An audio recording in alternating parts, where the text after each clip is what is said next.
sun, fun. The Marlins and Rays are ready, and the entertainer headlines today's matinee. Henderson Alvarez and the Fish are shooting for their first series win. It's the Rays and the Marlins on Fox Sports Florida.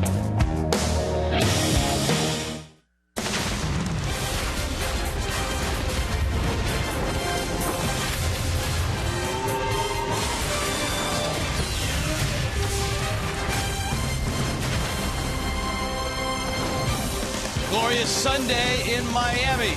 The Rays and Marlins series brought to you by Chevrolet. Roof is closed. There are some showers in and about Miami. The Rays and the Marlins have split this series so far.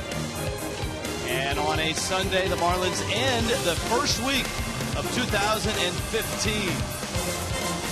They'd like to get some runs for Henderson Alvarez. That's for sure. Hi, everybody. Rich Waltz along with Tommy Hutton. 1 week in the books. And yes, runs an issue right now. The Marlins just aren't scoring. No, they're not. And I think you and I talked about it during spring training.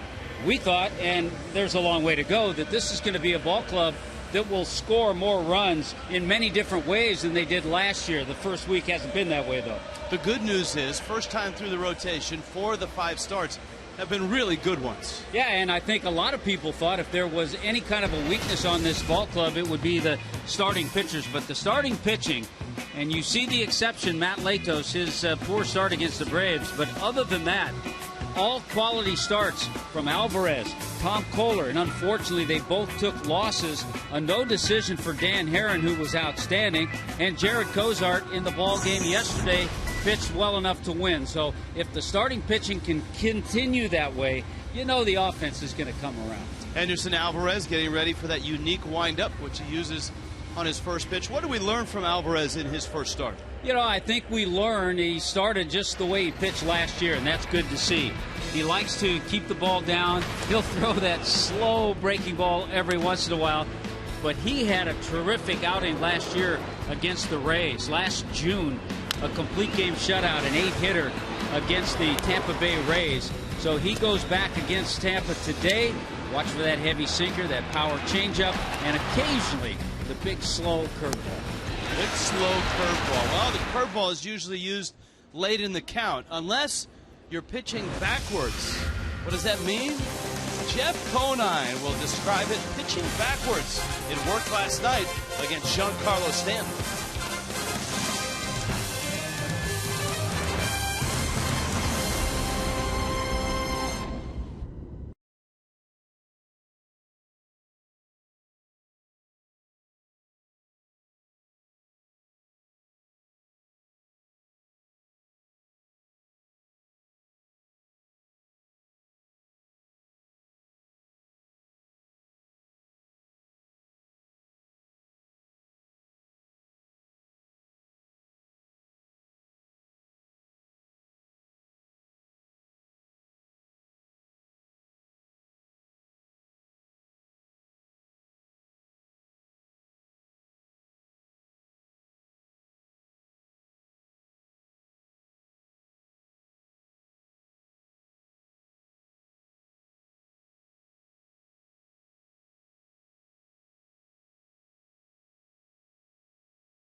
at Marlins Park. That's a Goodyear blimp. We got the blimp today for the Fish and the Rays. Out to center field, it's Jeff Conine, Craig Minervini. Gentlemen, they may be the only guys that do not like to see the roof closed on a Sunday afternoon because they're not seeing the ballpark.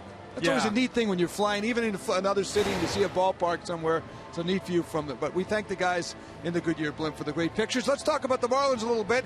And the end of the ball game last night, it's referred to sometimes as pitching backwards. It can mess with the hitter's head, I guess. And that may have happened to Giancarlo Stanton with the tying run represented in him, bottom of the ninth. Yeah, pitching backwards kind of refers to how a pitcher sets up pitches. So normally you're going to see his best pitch, his fastball, early in the count to set up his off-speed later.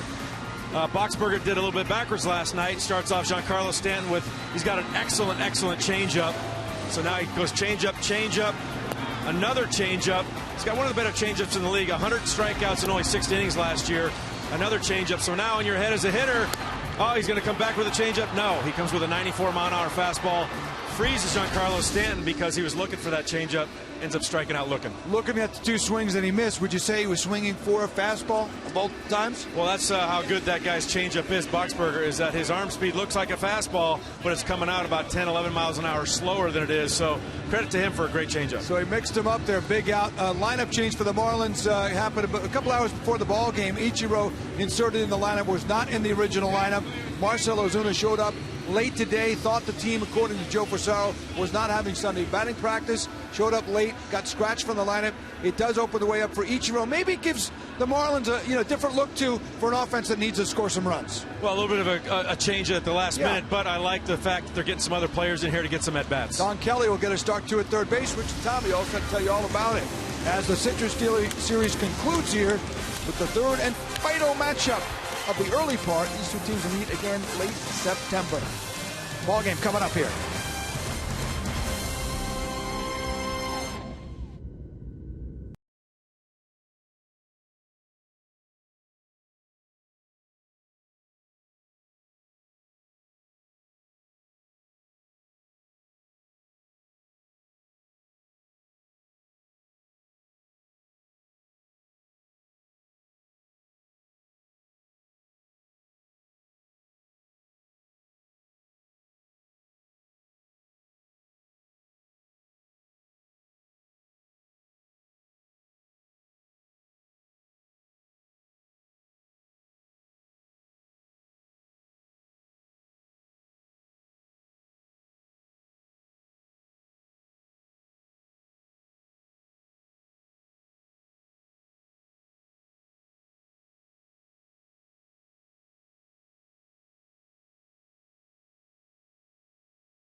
Brought to you by Toyota.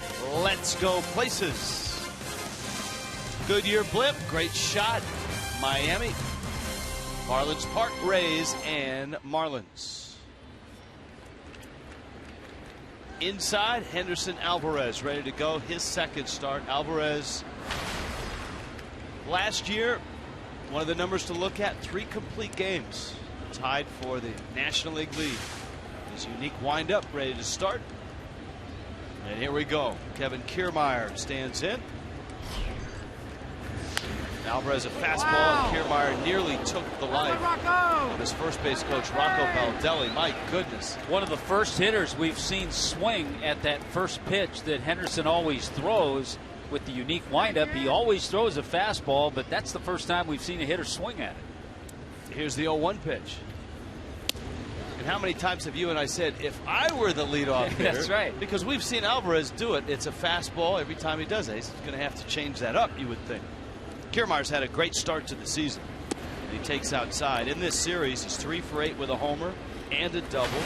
He's a fun player to watch. Very good outfielder. And it seems like he's coming into his own offensively. Alvarez misses away. Alvarez doesn't walk a whole lot of folks.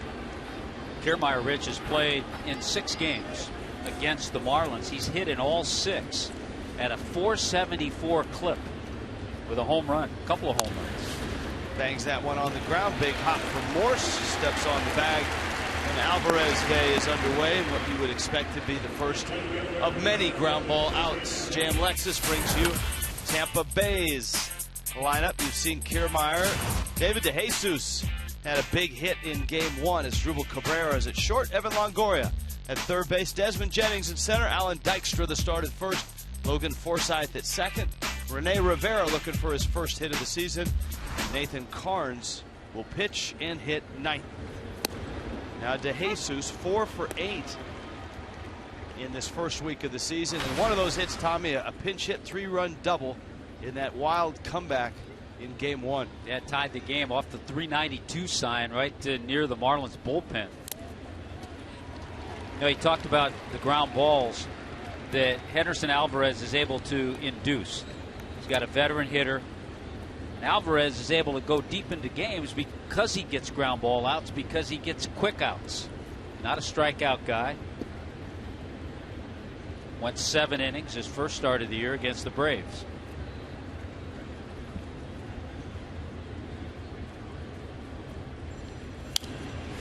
Oh, 2 foul back. Alvarez a terrific year last year, an all-star season last year. We're talking about the shutouts.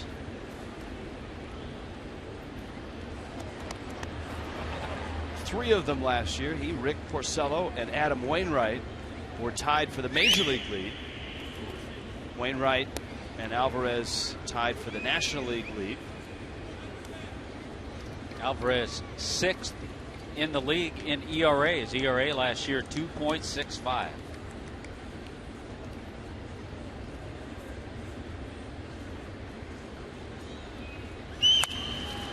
Another hard hit ball to the right side. DeJesus is scorching. Bobble by Stanton, and with DeJesus speed, that's fatal.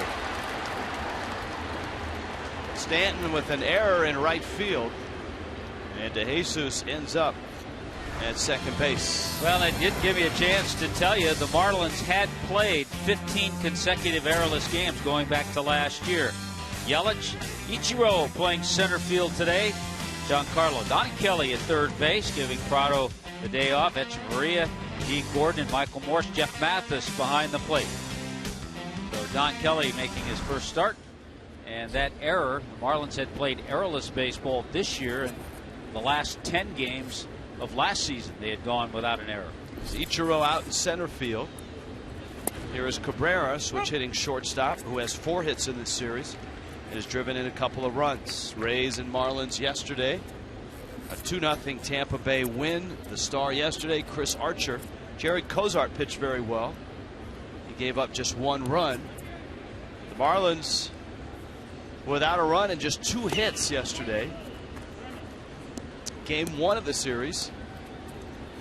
Miami captured a 10-9 win in extra innings, having blown leads of 8-1 and 9-8.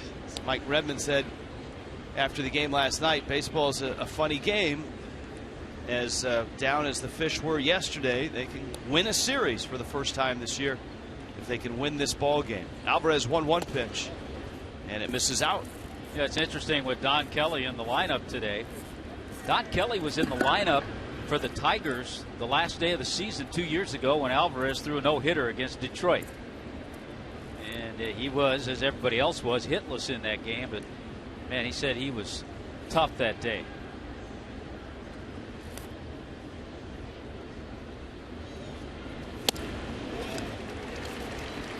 Like a high changeup there.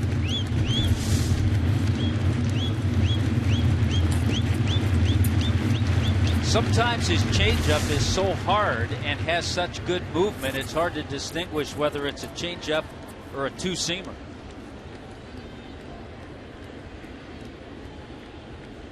So he's come back to even the count, 2-2. DeJesus at second. Cabrera waits on that change and drills it into right center field, and the Rays are on the board first.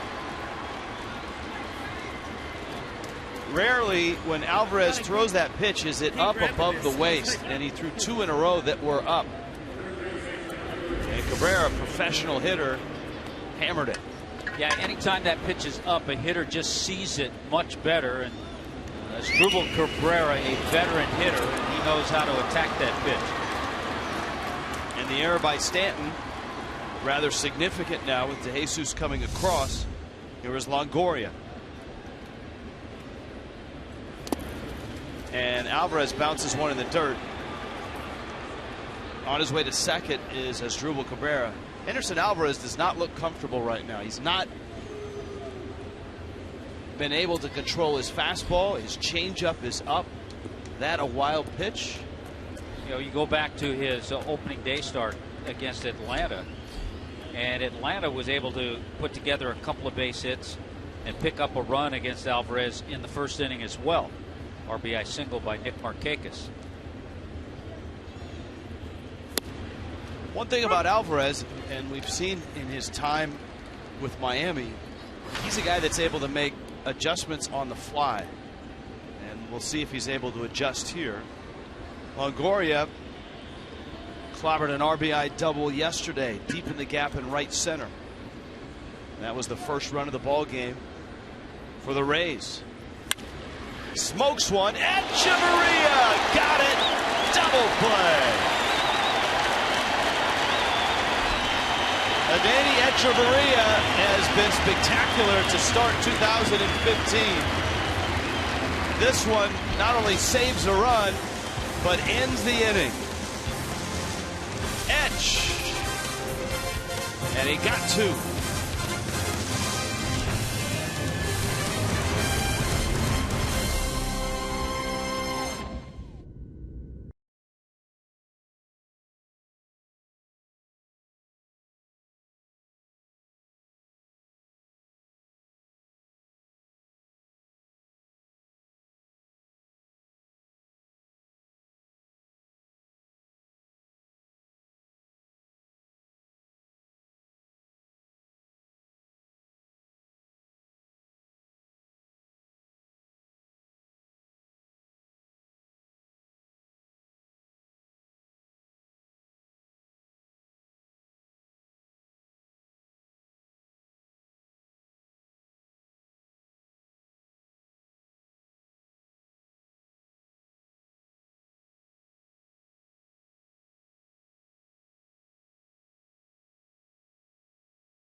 Cabrera RBI single. JM Lexus brings you Miami's batting order. A few changes for this Sunday. D. Gordon's at second. Christian Yelich is in left. Giancarlo Stanton. Michael Morse is at first base. Just the 25th time that Ichiro has hit 5th in a lineup in his long career. Don Kelly at third base. Echeverria, that terrific play, promoted to the 7 spot. Jeff Mathis does the catching and hits 8th. Boy, the Marlins need some support from the lower half of that lineup, with Henderson Alvarez being the big bat down there in the 9 spot. This is Nathan Carnes, 27-year-old out of Arlington, Texas, former teammate of A.J. Ramos at Texas Tech. And D. Gordon takes fastball for a strike. Well, he came up in the Nationals organization, drafted in the 12th round, 2009. Making just his 7th major league start is Nate Carnes. Carnes with a breaking ball, and he gets a pair of strikes early. Phil Cuzzi is calling balls and strikes. Tony Randazzo, Will Little, Jerry Davis on the bases.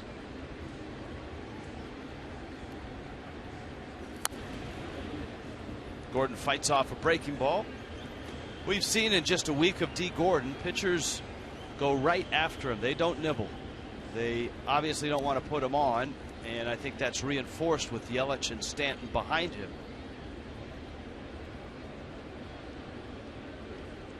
Crowd still settling in. Carnes 0-2. He's up and out.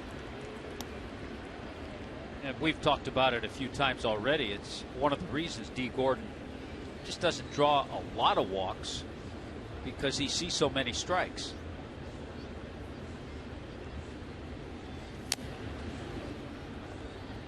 Fouls that pitch off. It stays at 1-2. He's drawn just 1 walk in 21 at bats. His on base percentage of .318, batting average .286. In Carnes' last start against the Orioles, 5 2/3, he gave up 5 hits and 6 runs. Gordon fights that one off.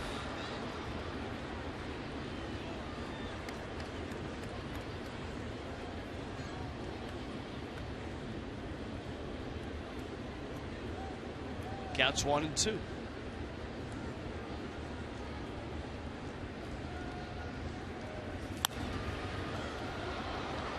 Gordon flips it up into center field. Desmond Jennings is there, and he makes the catch. A nice transition to the Rays defense. They have a few changes for Kevin Cash and his Rays. You look out there defensively. David DeJesus, the veteran. Desmond Jennings in center. Kiermaier moves over to right field. He's a terrific outfielder. Longoria and Cabrera left side. Forsythe and Alan Dykstra over there on the right side. And Rene Rivera does the catching.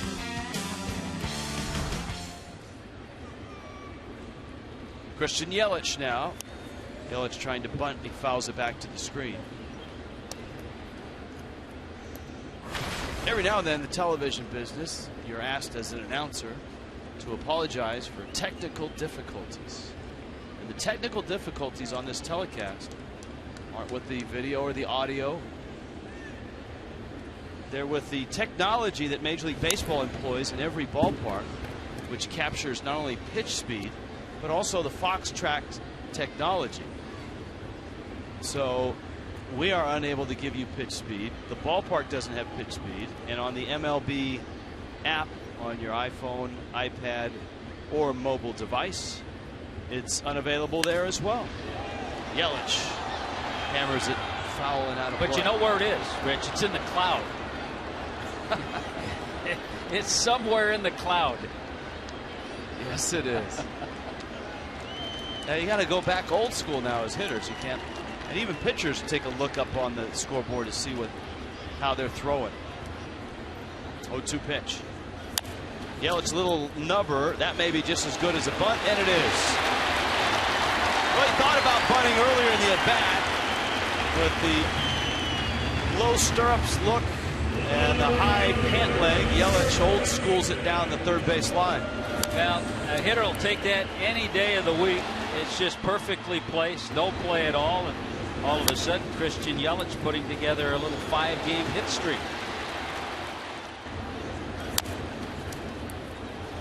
The old swinging bunt.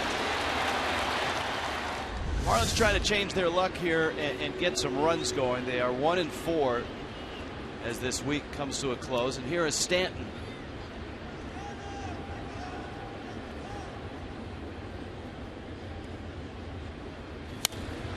And And he goes after a first pitch and fouls it out of play. It's good to see. Aggressive attack. A lot of times Giancarlo will kind of look at that first pitch, and sometimes that's the best pitch he's going to see. Looks like everybody's going with the pant legs up, showing a lot of sock. Old school. Old school.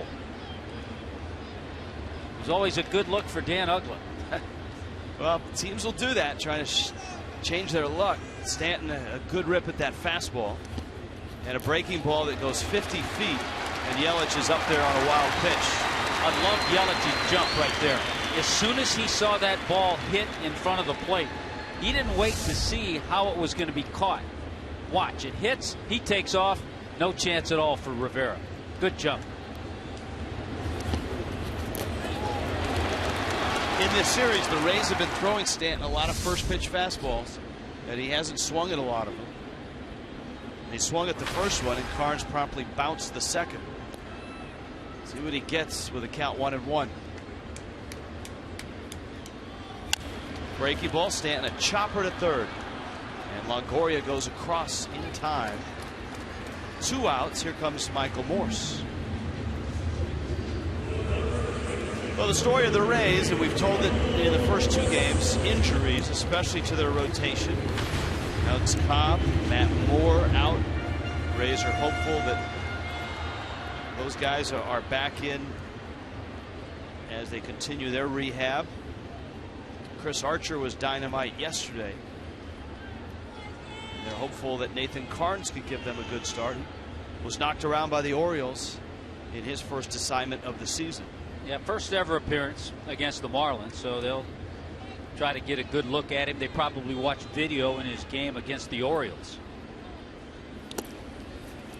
Another one that Rene Rivera has to pick out of the dirt. Since we don't know a lot about him, we'll give you a little scouting report on Nate Carnes. Told you he was a 12th round pick of the Nats.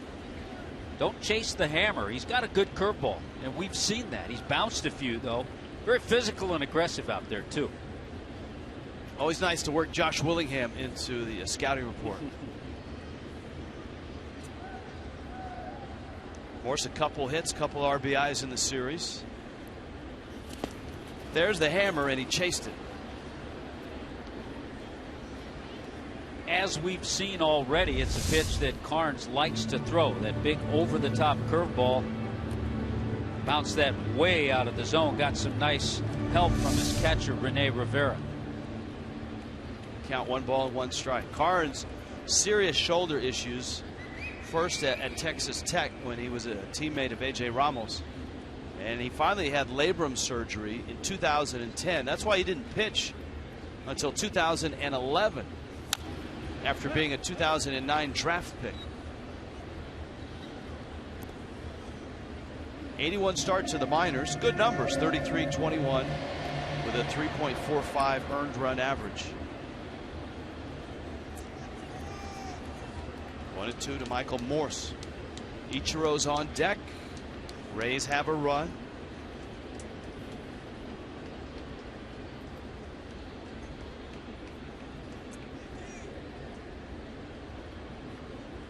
Yelich at second.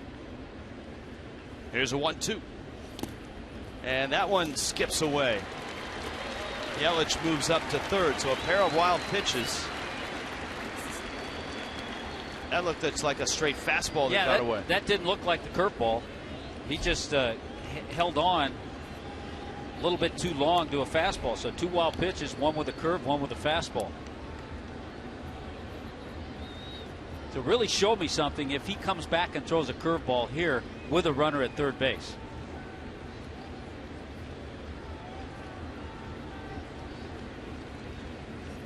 Breaking ball, little tapper out towards short. Cabrera across the diamond in time, and he did. And the inning is over. Miami strands a runner at third and trails this ball game 1-0.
Learn making tires that go the distance inspires what they roll into yours.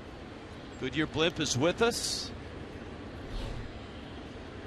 Tampa Bay got a run in the first. Henderson Alvarez here in the second. Alvarez facing Desmond Jennings, Alan Dykstra, and Logan Forsythe. This very easily could be a 2-0 ball game right now, with the Rays still hitting, were it not for Adeiny Echeverria's diving catch, which ended up doubling a runner off second, robbing Evan Longoria of a hit. Count 2-1. Jennings 1 for 7 in the series.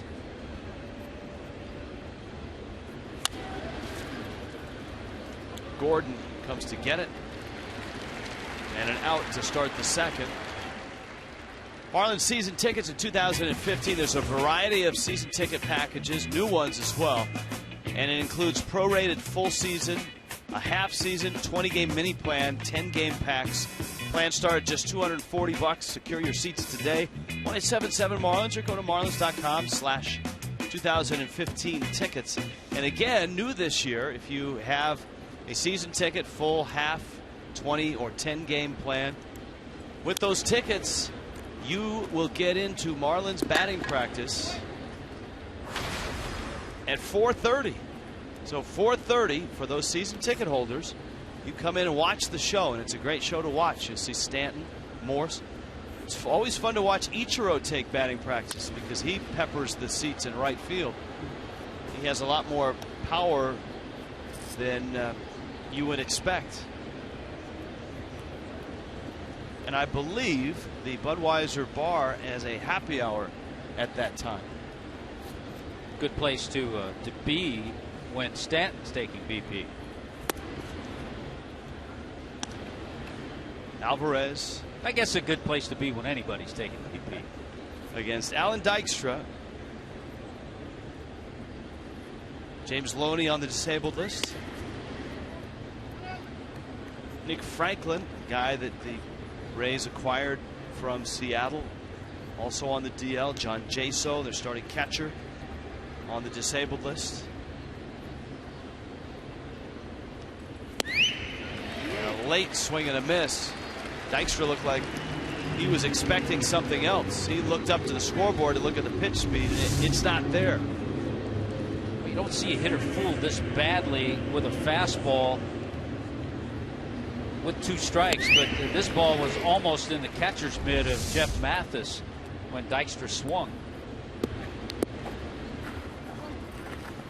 Remember, Alvarez hurt by a changeup to both DeJesus and Cabrera. That one taken for a strike. And you know what? He looks in a little bit better groove here in the second inning.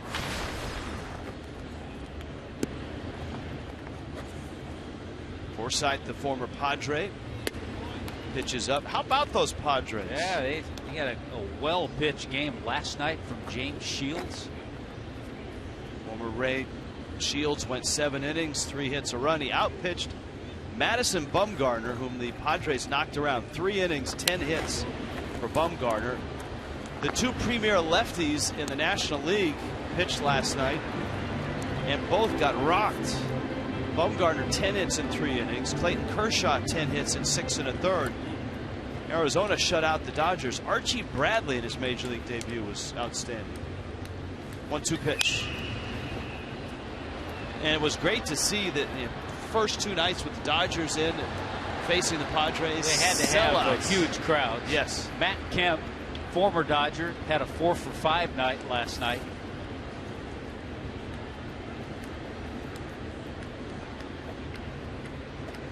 One and 2 to Logan Forsythe.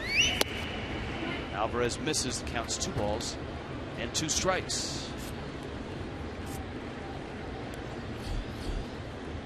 Yeah, how about that? You're Archie Bradley. You make your first major league start against Clayton Kershaw and beat him. Don Kelly at third. Good strong throw. And a 1-2-3 second for Henderson Alvarez. Ichiro leads it off when we return.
por West Kendall Toyota. Live shot, Miami. There are some clouds around, and there was some rain this morning, so the roof is closed. We've been watching Nathan Carnes try to figure out what he throws. Tommy Hutton, what do you see? Well, on the left, you see the two-seam fastball. You see where his fingers are, how they're gripped on the baseball, and then that spike curve over on the right that he snaps off. And we've seen him bounce that curveball a few times in this one today. Actually saw him bounce one of his two-seam fastballs as well. He had a pair of wild pitches in the first, though Yelich was stranded at third. Ichiro, Don Kelly, Danny Echeverria. Ichiro in the 5 spot, and he shoots that one out in the shallow left to Jesus, who's in, and he makes the catch.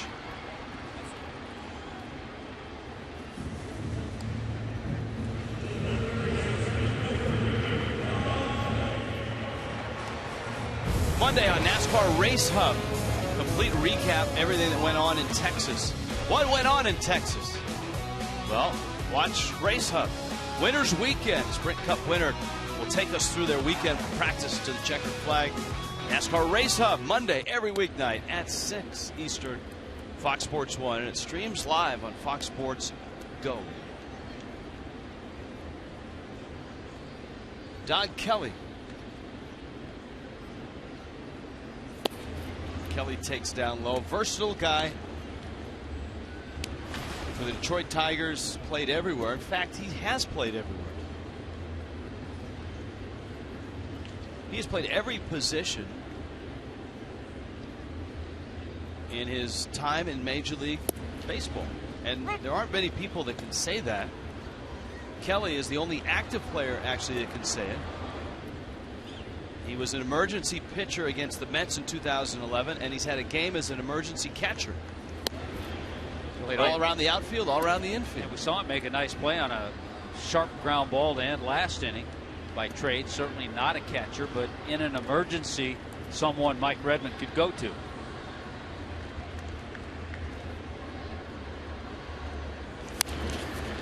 Kelly chops it to first. Dykstra has it. And there are 2 outs here in the second. So far, Nathan Carnes has kept Miami off the board. Here is Echeverria. Mike Redmond searching for runs and offense in the Marlins' 4 losses, and they're 1-4. The Marlins have scored, what, a total of 3 runs? Yeah, and just not getting much from the 7 and 8 hitters. Coming into this game, the 7 and 8 hitters 2 for 33. Echeverria is 1 for 18. And he goes after the first pitch, fastball up and in, and he pops it up. And he's now 1 for 19. It's 1-0 Tampa Bay. Tampa Bay.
This copyrighted telecast presented by the authority of the Marlins may not be reproduced or retransmitted. Any form of counts descriptions of the game may not be disseminated without the express written consent of the Miami Marlins. That is one of the mandates of pace of play, is that announcers across baseball have to really rush through the disclaimer. I've Alvarez, noticed a strike. And I've noticed, Reg, here the first week of the season, you've been able to take off about a second and a half in your read. Every little second counts. The ball into strike to Rene Rivera. Ray's got a run in the first. Asdrubal Cabrera driving home David DeJesus. Kelly to his left. Good range. High throw. And there's Morse to rescue Don Kelly. Morse has done a nice job over first base with his footwork. Something he's worked on, had to do a little footwork there. And he's a nice target. If you're an infielder, you're throwing across the diamond. Michael Morse gives you a nice target. Don Kelly is coming into the dugout, and he's got a cut, it looks like, either on a finger or part of that hand. We had a mysterious cut on the side of the hand of Jared Kozar in the ball game yesterday. Donovan Solano is coming in. This is a serious injury.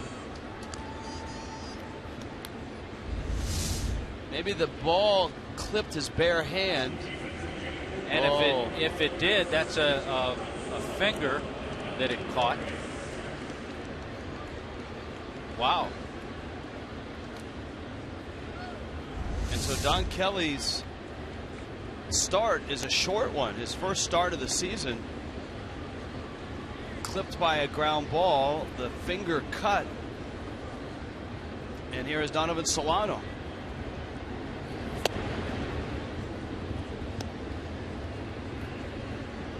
Boy, that's unfortunate for Don Kelly and also for Mike Redmond, because it taps into his bench early in the game.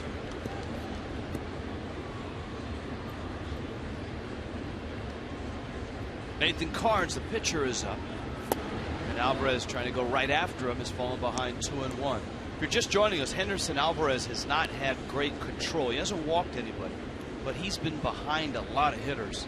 His ball strike ratio is not where it usually sits. You know, we talked about him attacking hitters, and with the 6th best earned run average in the National League last year, amazingly enough, he gave up more hits than innings pitched.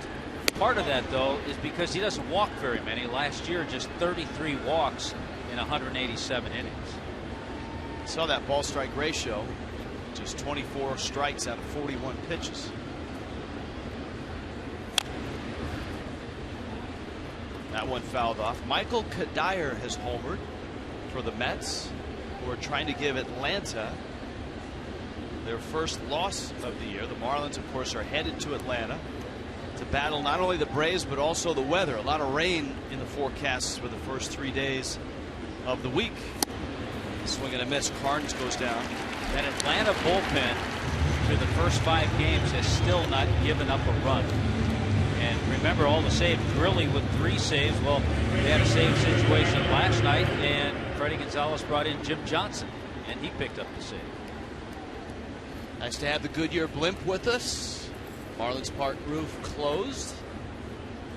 It did rain in downtown Miami this morning, about 10:30, 11. Marlins were taking batting practice, unbeknownst to Marcell Ozuna. Marlins were not going to take batting practice when yesterday's game started, but after getting shut down by Chris Archer on just 2 hits, Mike Redmond changed the program, and Ozuna failed to see on the board as you exit the clubhouse that change. He did not think that there was batting practice. He arrived to the ballpark late and was scratched from the lineup. That's why Ichiro's getting the start in center field. Well, they always say if you assume, and you assume a lot of times, which the Marlins don't take batting practice on a Sunday day game. I think he just assumed that Kevin Kiermaier is going to hit a ball hard. Ichiro picks it up. He's going for second. Ichiro's throw not in time. Wow, Kiermaier never hesitated. Flying around first, and he gets the extra base. He's in scoring position with 2 outs. Well, he knows this is a big ballpark. We've seen him in center field. He's in right field tonight. He knows that Ichiro has a long way to go, and he just puts on the burners and picks up a base hit. So Kevin Kiermaier has had an impressive start to the season. He is a fun player to watch. He's at second, and here is DeJesus.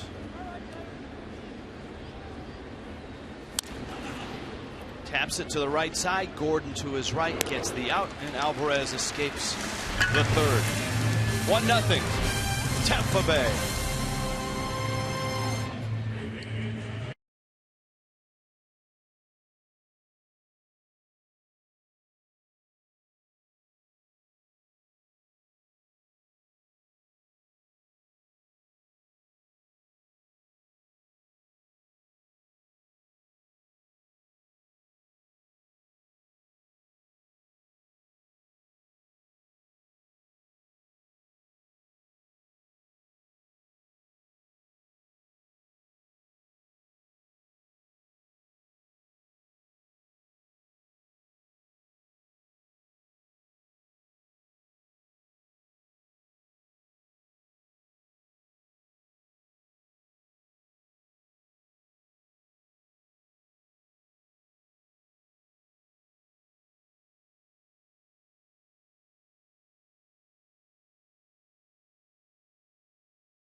It is a great honor to be talking to Duke Johnson, the all-time leading rusher in Miami Hurricanes history. Out here throwing out the first pitch today. Looked pretty impressive. Yeah, the whole goal was to get over the plate. And you did. Yep, nice. And you didn't warm up. Nah, nice safe throw. Get it to him. Be done with it. What an amazing career you had. You decided to turn pro after your junior year. Finished with over 3,500 yards. Knocked O.J. Anderson from the record books. Why'd you make that decision? I think at this point in my career, I think it was best for me to exit and enter the draft. Coming off an ankle injury my sophomore year, I wasn't really worth the risk of getting injured again. So me and my family came up with the decision to come out. You're looking at this draft at the end of April, and they have you. You could be a first-round pick. You have any feel for where you may go? I'm not at this moment. I'm hoping the closer we get to the draft, the more and more feel I start to get for a team, the more someone starts to show real interest. So not now, probably a couple of weeks. Would you like to not only run the ball but continue to be a special teams, because you're such a force returning either kickoffs or punts? Would you like that role as well in the NFL? Yeah, I think I enjoy that role. There's a lot of guys don't take too much pride in kick returning. It's always about the receivers and the quarterbacks. And I think special teams plays a big role on a team, and you can't win championships without a special team. So I look forward to playing that. You played a little baseball in high school. Tell me about your baseball game. You were center fielder? Played center field. My whole goal was to get on base. Once I got on base, I was safe. I'm trying to steal every base to third. I hope somebody hit me home. Ever have a home run? In the park home run. All right. That's exciting. We haven't seen one of those here yet. That would be exciting. I don't know if you've been able to watch D. Gordon yet, but the Marlins' new second baseman is a stolen base speedster. Yeah. Looking forward to it. Dude, good luck to you. As this is a big month. Do you get nervous this time of year? You're working out? What's your program like? I'm working out. Trying to balance that in class. And as far as decided, it's kind of iffy right now. Just waiting and watching and hoping for the best. Did you always dream about playing in the NFL even as a young kid? And what's it like to, pretty soon you can be able to realize that dream? It was always a lifelong dream, playing the NFL. Since I was a kid, that was something me and my friends would always talk about was, you know, we're going to the NFL, and that's everybody's dream, and everybody's not blessed to make it. And I made it, and I think it hasn't really hit me until I'm in a new city with a different team. Follow him at Duke Johnson _8. I hope you can get that number 8 in the NFL too, huh? That'd be a dream. Okay, his grandfather's here, a lot of families, so good luck to Duke Johnson. It was exciting to watch here as a Hurricane. Back to Rich and Tom. And we'll continue that legacy of great Hurricane running backs in the NFL. In this ball game, Nathan Carnes, a 27-year-old making just his 7th major league start, right now is sticking at the ear of the Marlins. He struck out Jeff Mathis. He's 0-2 on Henderson Alvarez. The Marlins have a 40-foot base hit to show for their first 9 at-bats against Carnes, and that was Christian Yelich, a little dribbler up the third base line. Alvarez always has healthy swings, and he fouls that one back. Count stays at 0-2. One out, bottom of the third. Alvarez, remember, doubled in his first start this year. Has a lifetime batting average over 200. And gives you a good battle at the plate. He doesn't go up there like some pitchers and just give you that easy out. He gives you a tough battle. No batting gloves either.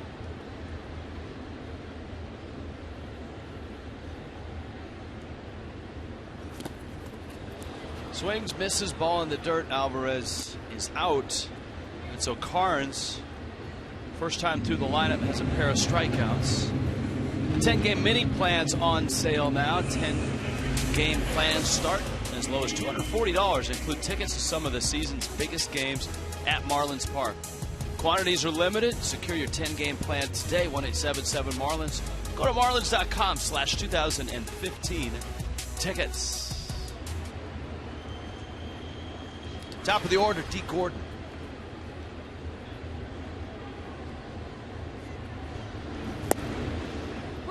Gordon shows bunt, takes a strike.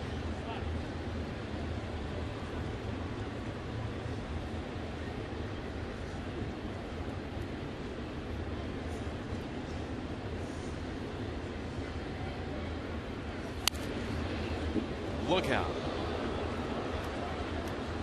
It's 0-2. Lenny Harris and a few others scattered.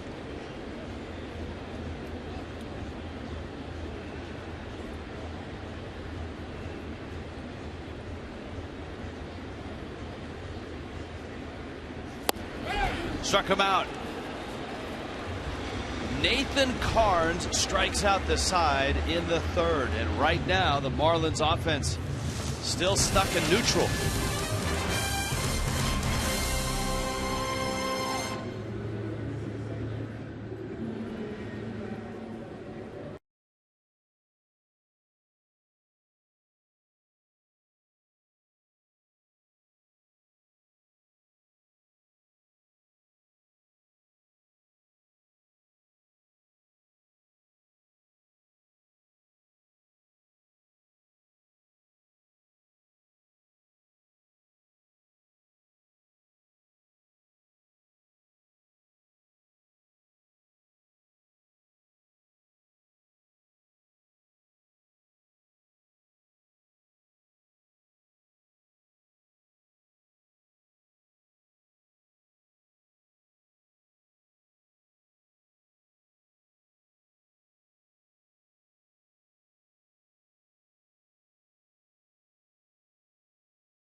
Everything Goodyear has learned making tires that go the distance inspires what they roll into yours. The blimp hovering over Marlins Park, Greater Miami, turning into a, what do they call it, the Chamber of Commerce. Sunday afternoon, inside Marlins Park, Henderson Alvarez has given up a run. His team has yet to get him one. He faces Asdrubal Cabrera, Evan Longoria, and Desmond Jennings. 3-4-5 for the Rays. I think one of the impressive things that Henderson Alvarez did last year, he really stepped up when Jose Fernandez went down. Pitched well at home. He had tremendous months of June and July. He had a stretch from May 22nd to August 17th where he was 7-2 and had an ERA of 1.70. And at that time, the ball club needed that.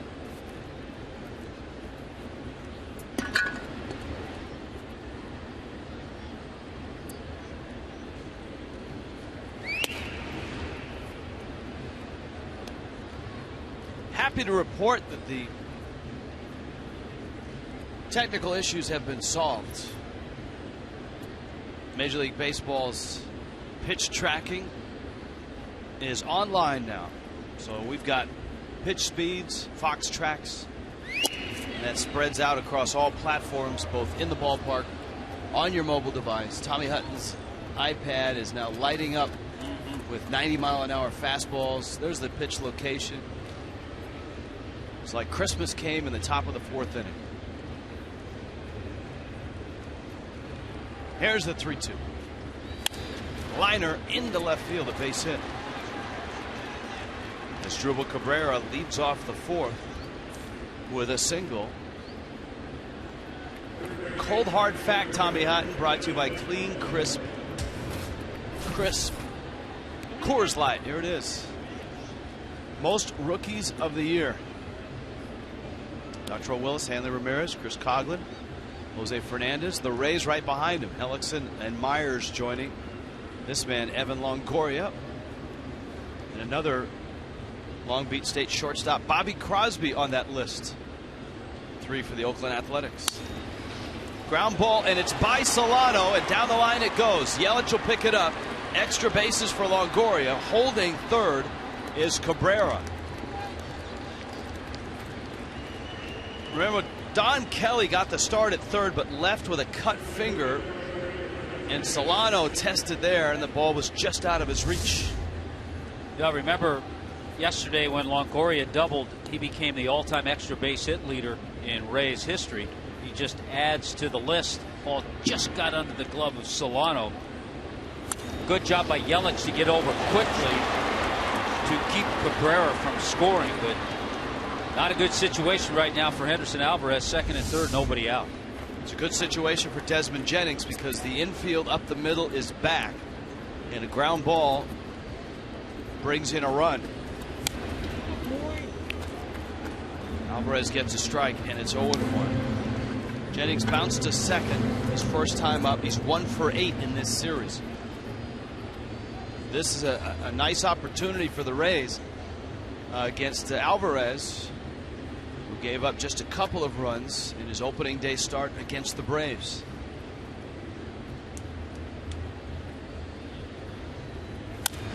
Right back to Alvarez. Looks at second and decides to go to first and just gets Jennings. My goodness.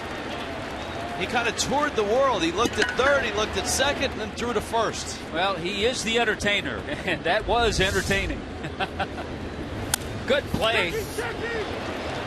There he goes. Third base, second base, and then flat-footed, he fires over to Michael Morris at first and just gets Jennings.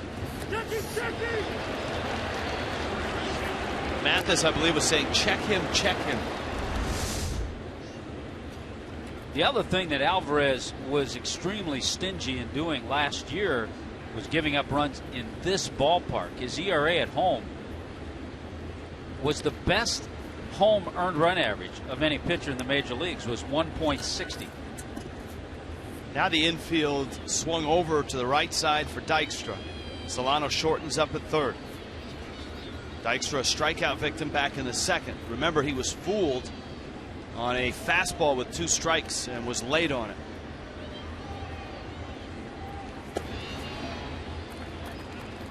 Mathis smothers. Now, if you're the runner, Cabrera at third base, you can get a little bigger lead because Solano is playing so far off the line.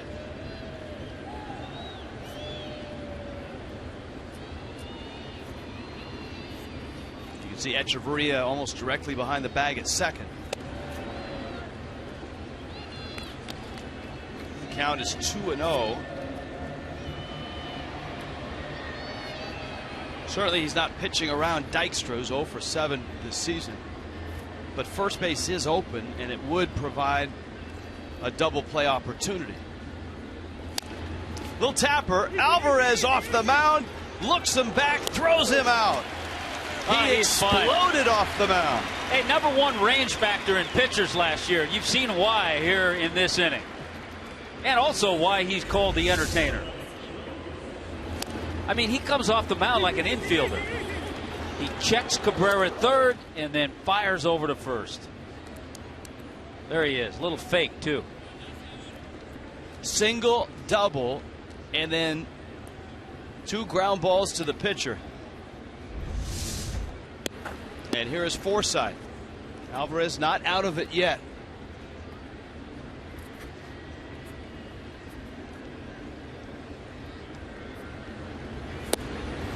He is truly one of those pitchers that can help himself in many ways. Obviously when he's on the mound.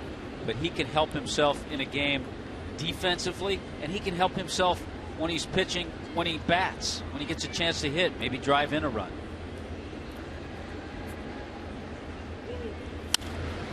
Center field, Ichiro back, has room, and makes the catch. And Alvarez, in entertaining fashion, escapes a second and third, and nobody out spot. It's 1-0 Rays.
By Checkers.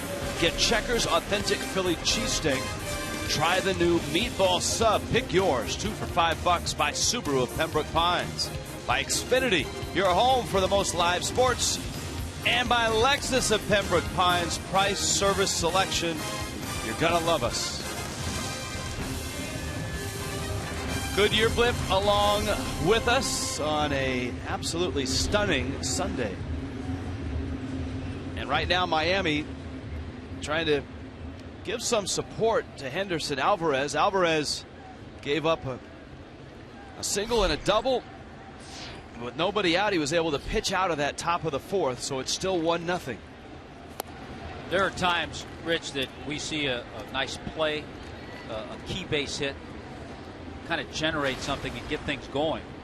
sometimes an offense may get going after seeing what Alvarez just did to get out of that jam last inning. Yelich takes down low. Well, the big bats are up here in the fourth. You've got Yelich, then Stanton, then Morse. If anybody reaches, Ichiro. Yelich has an infield hit off the end of the bat. That's the only hit for the Marlins in this ball game. That was back in the first. One thing Carnes has done quite well, he has thrown strikes. It seems like when he throws a ball, it's in the dirt and it goes to the screen.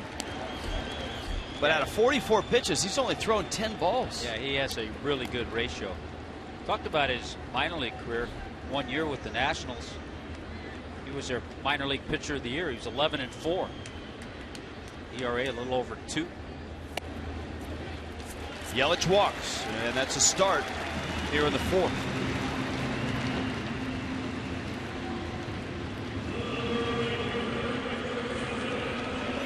Marlins Live presented by Honda. Tomorrow gets you ready for Marlins and Braves. 6:30 start. Craig Minervini, Preston Wilson will be in the friendly confines of the Fox Sports Florida studios, looking for a rebound from Matt Latos. He faces the Braves again. That first road trip starts tomorrow night. Here's Stanton. Breaking ball, strike. With the shift on and with the runner at first base, so the first baseman holding Yelich, there's nobody on that right side.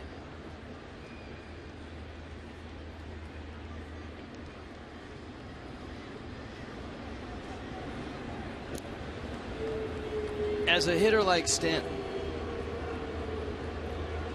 does that mean Carnes is going to continue to try to pitch inside? Well, I think we've seen in the Braves series and in this series, that's been the pattern for all pitchers.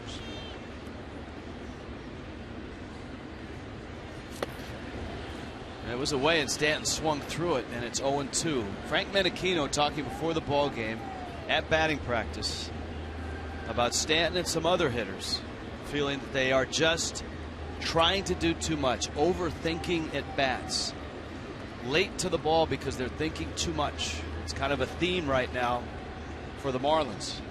Yelich is running, breaking ball, and there's a little dribbler in that spot, and dropped at first by Dykstra. Stanton is safe.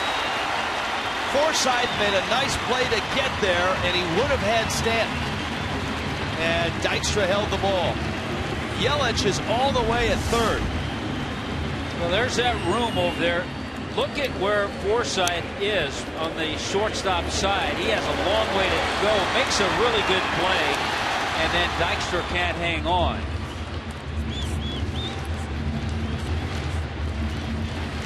Could be a base hit. It could be an error. I would think E3.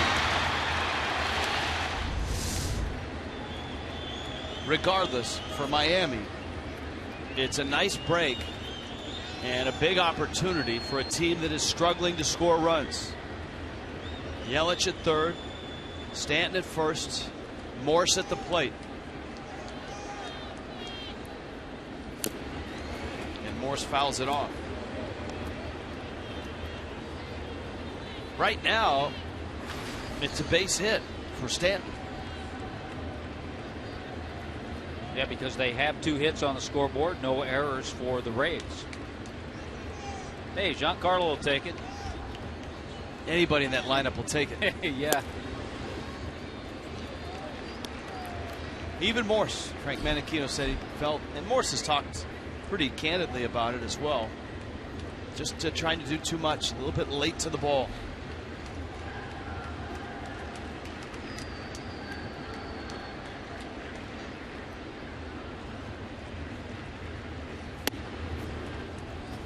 Carnes with the breaking ball, misses in.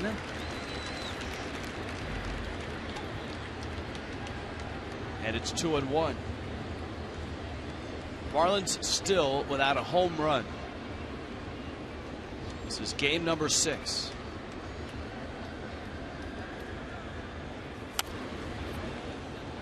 Yeah, the longest, we talked about it the other night. The Marlins went 6 games. They hit a home run in their 7th game in the inaugural season, 1993. Longest they ever started a season.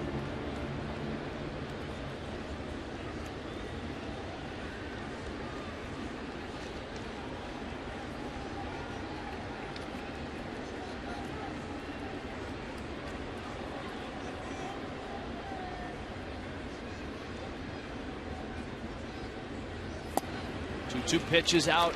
Count is full, 3-2. Stanton stole a base the other night. Ichiro is on deck. Not a big lead from first. Yelich is at third. Not running is Stanton, and swing and a miss. Morse goes down. Rivera digs it out. And a strikeout for Nathan Carnes is his 4th of the ballgame. Let's take a look at the Geico Marlins moment. You were looking for a home run, Hut. 7th game in '93. Benito Santiago. Trevor Wilson gave it up at Candlestick. Saw Benny's name on our all Marlins Puerto Rican team. Marlins that were born in Puerto Rico. Benito Santiago, part of that group. Here is Ichiro. This is an interesting spot here. Ichiro is a good contact guy, but he's also a candidate for a double play with a lot of balls in play on the ground. He has such a unique style when he gets ready, the way he adjusts everything. I wonder how many young kids in Japan have that same style. Points the bat, kind of holds it up that way.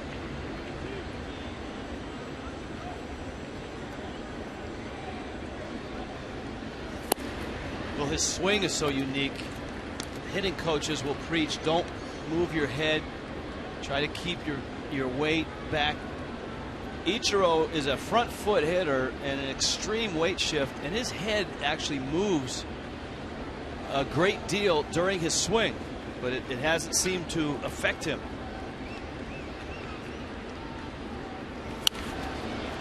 Now you talk about an impact. Ichiro's first 10 seasons in the major leagues with Seattle, 200 or more hits in each of those seasons. This is his 15th year in the big leagues, and that after 9 incredible years in Japan.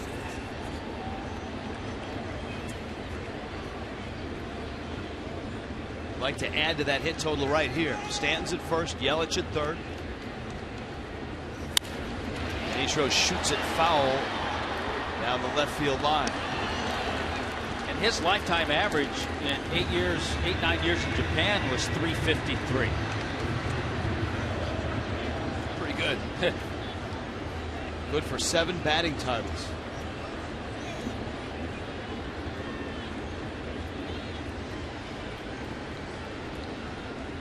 One and two.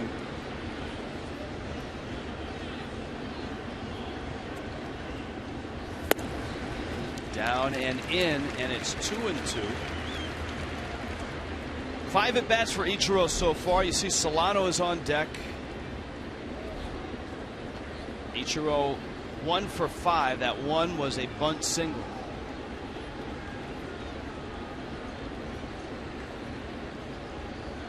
Two. Ichiro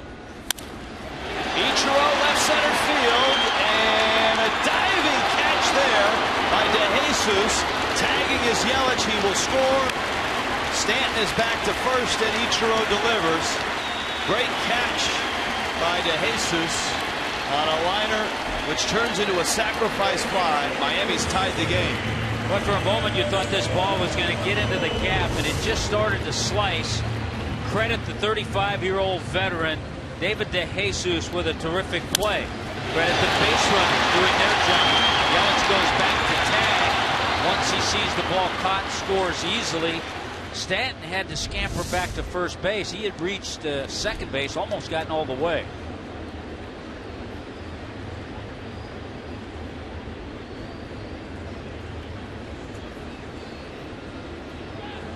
Donovan Solano now, his first at bat.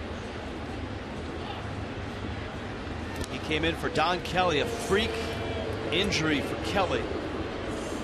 While fielding a ground ball going to his left, the ball clipped a tip of one of Kelly's fingers and split it wide open. Solano has come in. This his first AB.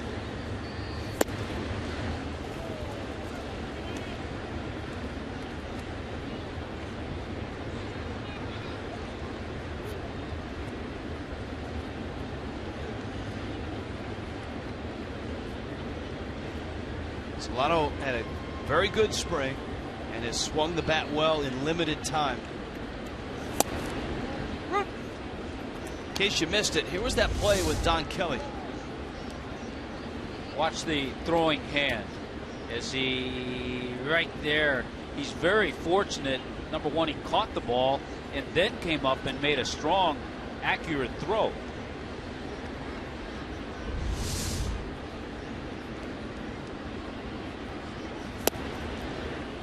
Breaking ball for a strike from Nathan Carnes. It's 1-2.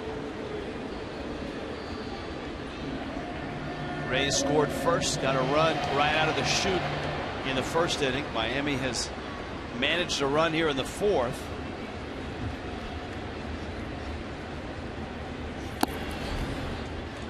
Ichiro's liner to left, the best hit ball this inning. Stanton's hit, and that may be reviewed between innings, was the end of the bat dribbler that ended up just past the grass and on the dirt near second base. Stanton away, and he's running on a 2-2 pitch. Solano hits it hard, but right at Longoria, who makes the play to first. Inning is over. Miami gets a run. Rays and Marlins a run apiece.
In the fifth in Miami. And Henderson Alvarez now at least has a run. It looked like the Rays were going to get at least one more in the fourth. A Cabrera single, a Longoria double. But Alvarez got two balls back to the mound, and then Logan Forsythe fly to deep center to end the inning. He's not been his sharpest as Alvarez, which I think is a tribute to the way he battles out there. And he's given up just one run. That one over the head of Solano. Yelich over to get it. Rene Rivera has a hit. His first of the season. He's now 1 for 18. He's joking around. He's saying, get the ball. It could feel like only that. Baseball humor. You talk to players, and Hut, you played the game for many years in the major leagues. If you go 0 for 15 in July or August, you know, maybe a blip on the radar. Someone mentions it. You feel it. But when you go 0 for 18 to start the season, wow, that one up and in almost gets Carnes. Mathis picks it up, ball off the screen. All the way to second goes Rivera. Yeah, 0 for 18 to start the season. It's out there on the scoreboard for everybody to see. Yeah, this pitch just gets away. He's trying to throw a high fastball in a bunting situation, and it got away from him. And a wake-up call for Carnes.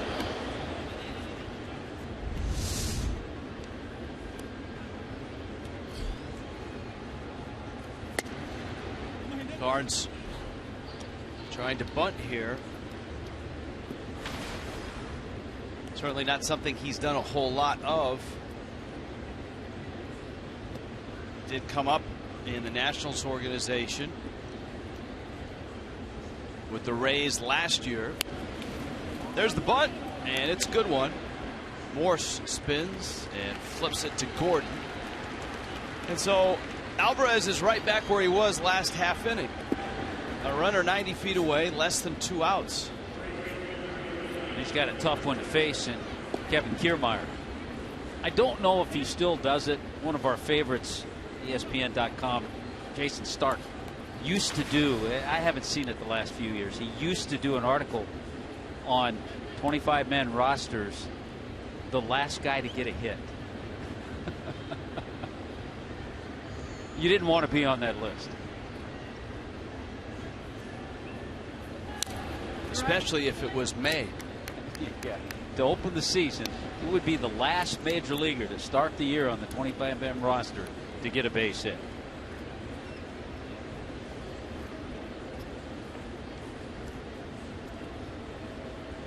Kiermaier's had a great series. Infield back except Solano at third. And it's out. Kiermaier 4 for 10, 2 doubles, and a home run.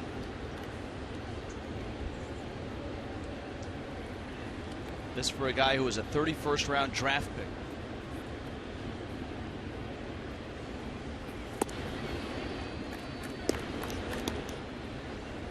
We said it Friday, the Rays organization has always been able to uncover a guy like Kiermaier or a Ben Zobrist.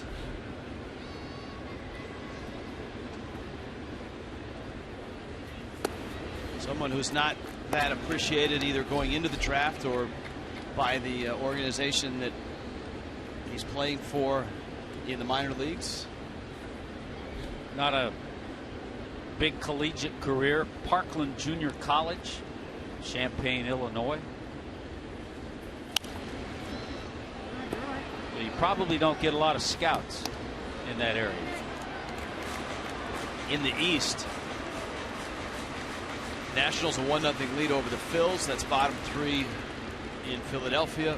Mets and Braves 2-2 bottom 3. Marlins are headed to Atlanta, and then to see the Mets meet the Mets, and then in to see the Phillies, who are 3-2 and playing better than many would expect. I think Redmond would like a win here, a series win, before the ball club hits the road. The Rays are not cooperating.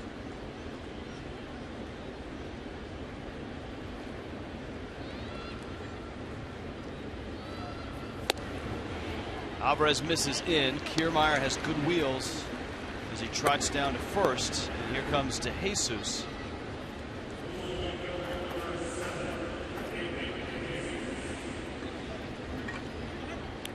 DeJesus, a guy that can handle the bat. He does give Alvarez a shot in a double play.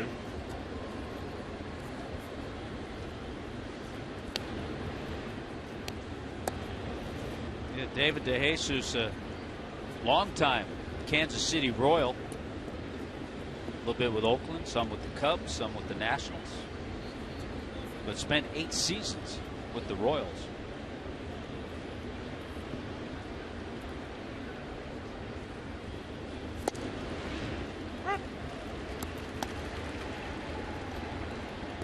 One of the many major league players out of Rutgers.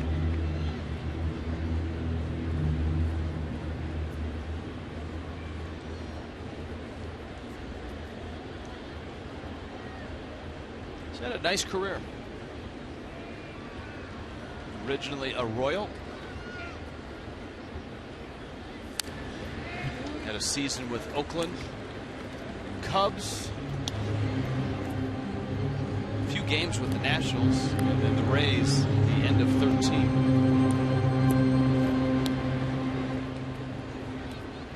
Alvarez is hoping for a punch out or a ground ball up the middle. Echeverria and Gordon are at double play depth. Solano's even at third. You see Morse holding Kiermaier, who has yet to leave first. That might change. Not running, and it's a bolt to right and deep. Stanton is back at the track. It is gone. What a start for David DeJesus. He had a 3-run double in game 1 and a 3-run homer here in the final game of the series. And the Rays are on top.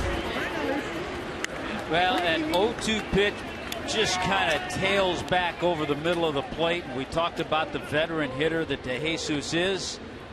He launches it just over into the Marlins bullpen. What a series, you're right.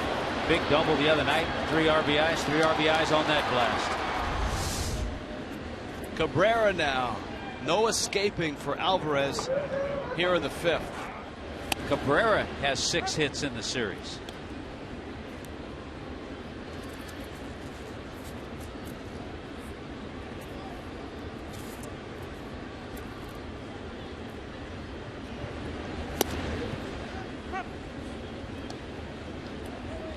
So the Rays have homered in each of the 3 games. Kiermaier in game 1.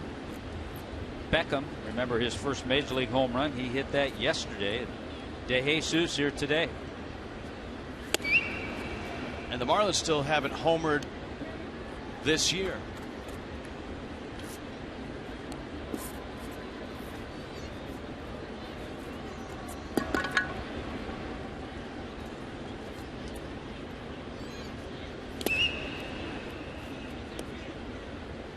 Alvarez at 79 pitches. We said it from the very start. He did not look sharp. His location's not been great. And he pays the price on an 0-2 pitch. He leaves over the heart of the plate. And DeJesus punished it. Cabrera strikes out.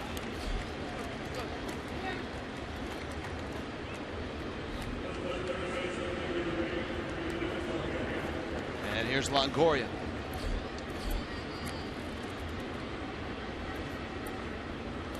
Well, that 3-run homer's kind of quieted everyone here at Marlins Park.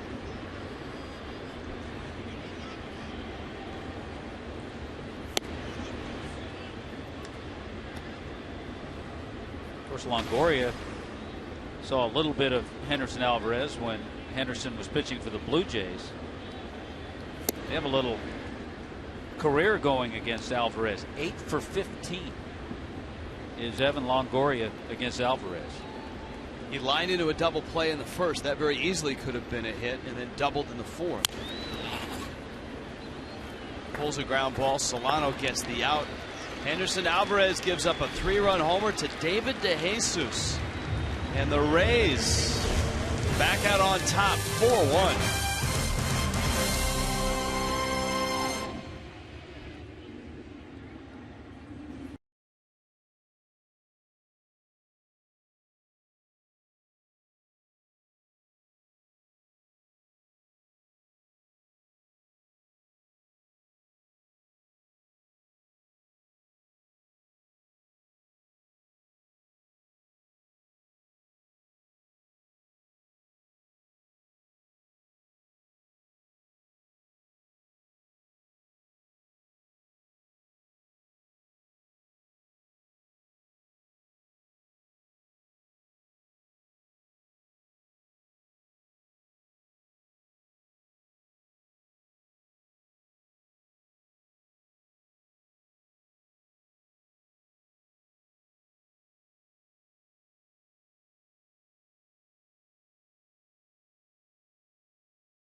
You can have your child's birthday party at a Marlins game. Choose between the all-new Celebration Club Party or the ever-popular Sea Creatures Birthday Bash. Enjoy an inclusive food package that comes with birthday cupcakes for everyone. Parties are available for groups of 20 or more.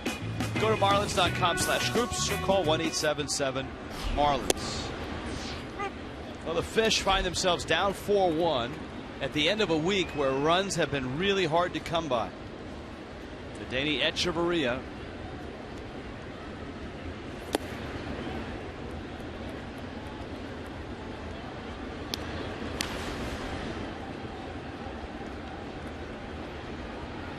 popped out. Is only at bat 1 for 19 to start the year.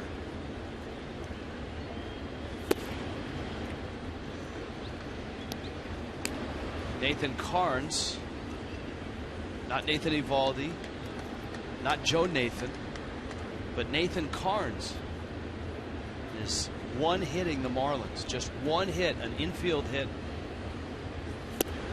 by Christian Yelich. Not Nathan Hot Dogs. That's right, it is Sunday. I could go for one.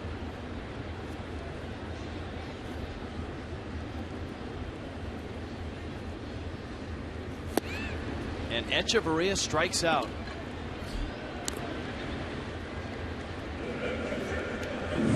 Here comes Jeff Mathis. The shortstop and catcher's position are premium defensive positions, and many teams live with offensive output that isn't great from either spot. I guess the question is, can you live with diminished returns offensively from both spots at the same time? No, it's tough to do from both spots. You can live with one spot not producing if those you expect to produce are. But when everybody else is struggling, it's tough, and you usually don't get away with it. And we've seen what happens.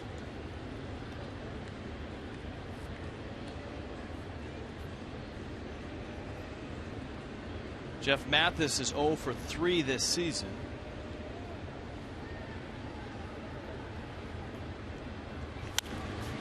Here's a fly ball down the right field line. That's Kiermaier territory, and he runs everything down, as he did with that one. Alvarez, the scheduled hitter, but Jeff Baker's coming up for his first at bat of the season. The Marlins have struggled so mightily offensively that the things that you're able to do normally over the course of a week, get guys like Baker and Kelly at bats, get your closer in, Cishek, to work in save situations on a regular basis, hasn't happened. Well, these are tough, these situations for a part-time player. You get Jeff Baker up there, first AB of the year. It's been a week. He's had an opportunity in spring training. He was getting a little rhythm, a little timing. Then goes a week without getting in at bat.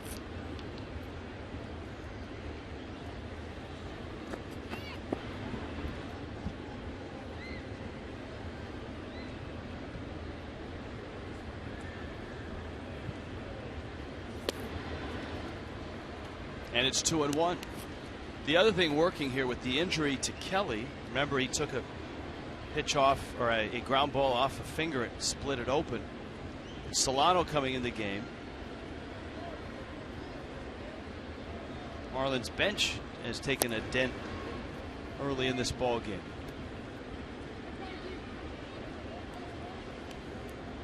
They have Martin Prado, Marcelo Zuna, and Jared Saltalamacchia left.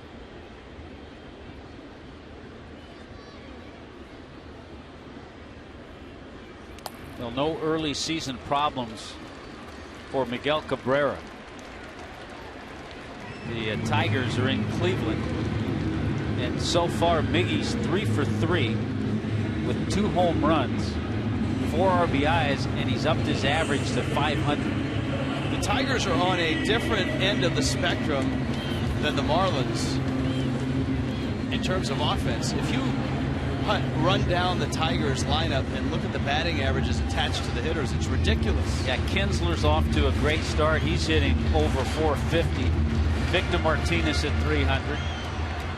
J.D. Martinez at 280. He's having a good year. Cespedes at 360. And then, of course, Miggy at 500.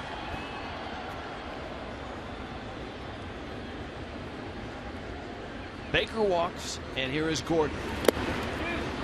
He may have gone. No. Seemingly these days, any flinch by a hitter, and it's a swing. Now, see, that time it looked like he did swing more than some of the ones we've seen called. Let's see. He held it.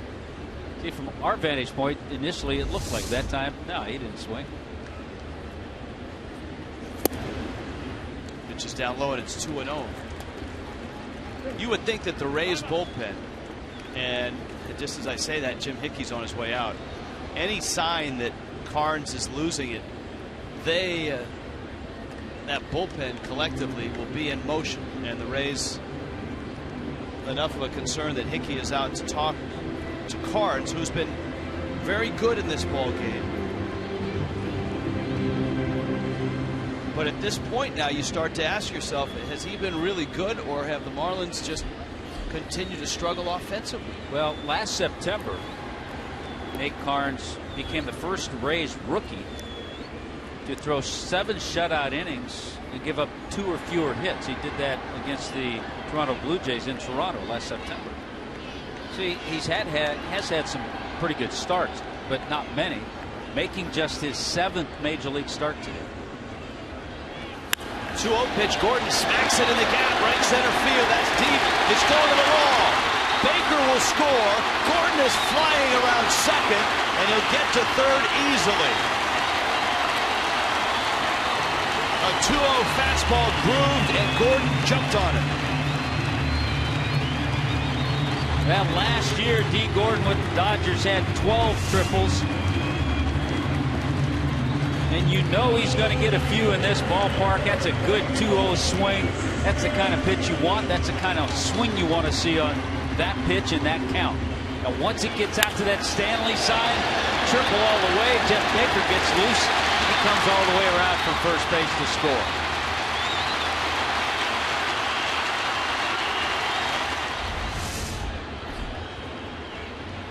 So Gordon is 90 feet away. Carnes facing Yelich, who has an infield hit and has walked and scored. And there's a strike. And remember, Carnes has a pair of wild pitches in this ball game.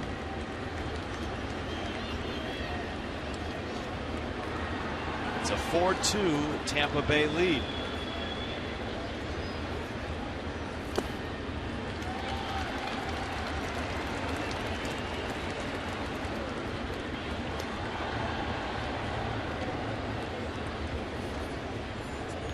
The one thing you have to do too, if you're in the Marlins dugout, you look up at the scoreboard and you go, you know, the team has just 2 hits, but it's only a 2-run deficit at this point.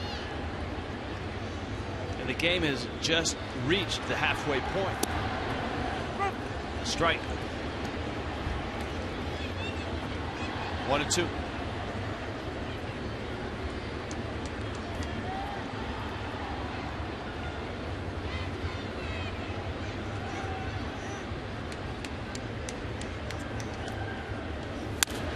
Yelich, and Carnes snares it, flips it, and the inning is over. But Miami gets a run back. The walk to Jeff Baker, a triple by D. Gordon. It's 4-2.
with a 4-2 lead. 6th inning begins. No Henderson Alvarez out there.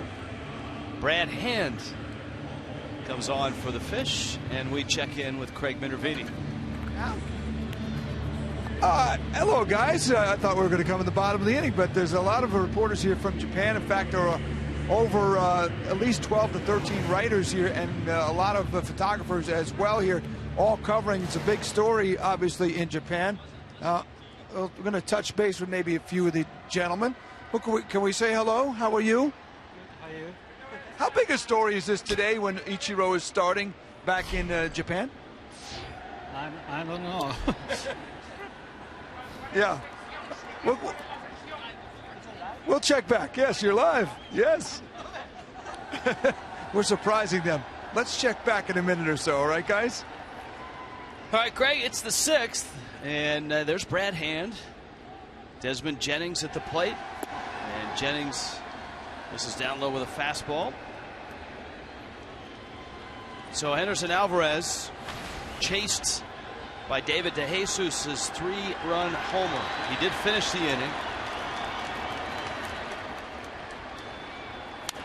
Well, the Marlins are hopeful that Hand could come in and keep it at 4-2 for a few innings. Well, they're hoping that Brad Hand is able to do what he did in the Matt Latos start. 4 1/3 innings. Did not give up a run. Threw the ball well. Threw strikes.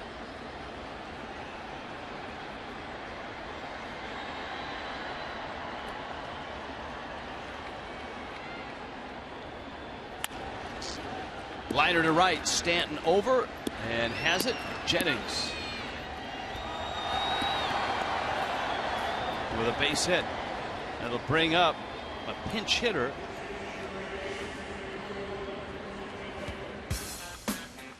Fox Sports Florida partnering with Checkers to offer the Citrus Series sweepstakes. Your chance to win a prize pack full of Fox Sports Florida Marlins team gear. Here's how to enter throughout the Citrus Series. Tweet hashtag biggest Miami fan and hashtag sponsored at Sunsports Fox FL. That's it. At the end of this series, pick one random winner in the grand prize.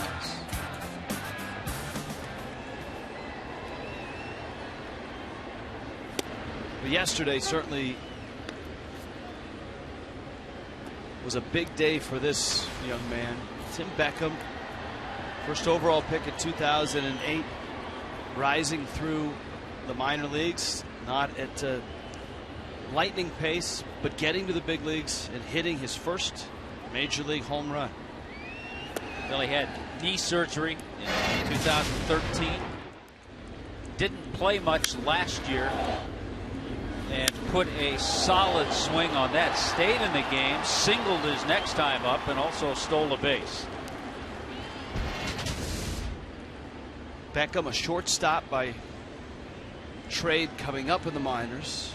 A guy that could probably play all over the infield for the Rays. Well, we'll probably see what their manager Kevin Cash did yesterday. Beckham will stay in the game, go to second. Forsythe will probably come over to play first, with Beckham pinch hitting for Dykstra, who was at first.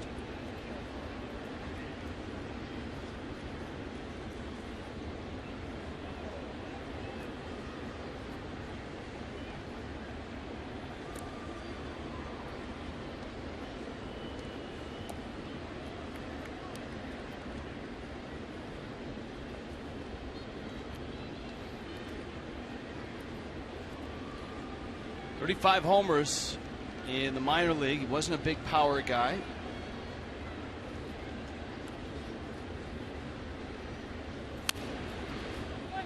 Rolls a ground ball foul wide of third. The Toronto Blue Jays will open up their home schedule, Skydome, tomorrow, and it will be the Rays who are there. The Marlins venture into Atlanta. The undefeated Atlanta Braves, at least undefeated going into today's action. Yeah, right now in the 5th inning, the Mets hold on to a 3-2 lead in Atlanta.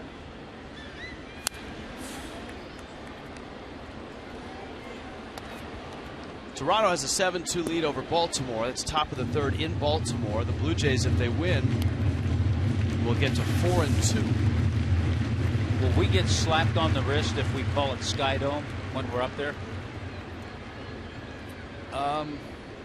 When we're up there, yes. I was not slapped on the wrist moments ago. The Rogers Center, sorry. For Rogers Cable, right? They own the Blue Jays.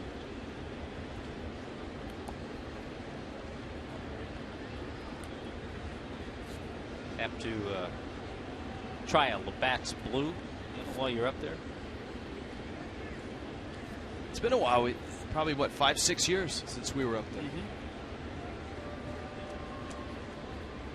Runner goes, and it's fouled off. Actually, it's been longer because the last time we were up there, wasn't Roy Halladay a Blue Jay? 2007 or 2008?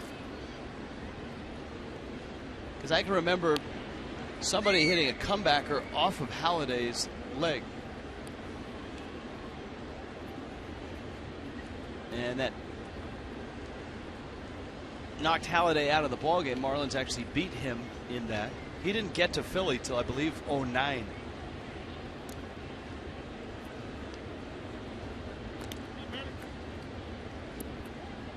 Upon quick review, I have 2009, the last time the Marlins were in. Yeah, well, you might be right. In Toronto.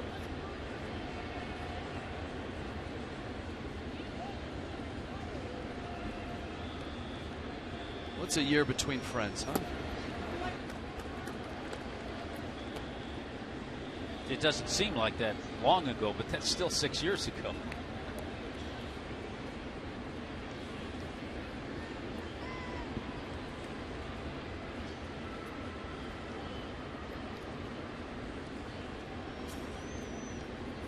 You have to keep your eye on Jennings. He got a tremendous jump on that one foul ball. 2-2. That was a line drive hit deep to center. Ichiro goes back. It's over his head. And it's going off the wall. Beckham is racing for second. Jennings is headed to the plate. Beckham's got himself a triple. And the Rays strike again. Boy, have a series.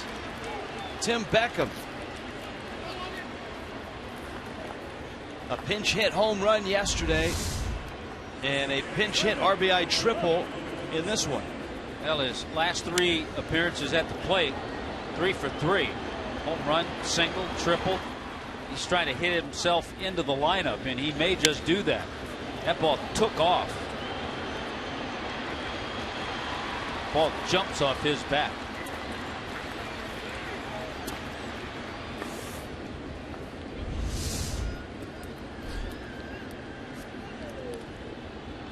And so the Rays are into the Marlins bullpen. Brad Hand gives up a couple hits to start the 6th. Infield is in. Forsythe is up.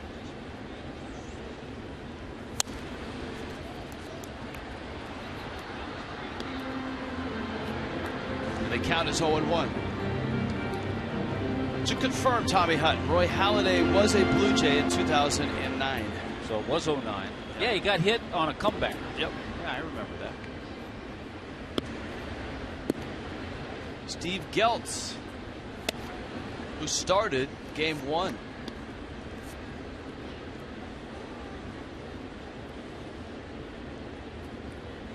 Miami won that ball game 7-3. Cody Ross homered. Cody now an Oakland Athletic. 1-1 pitch. Bouncer to third. Solano will look Beckham back and get the out at first.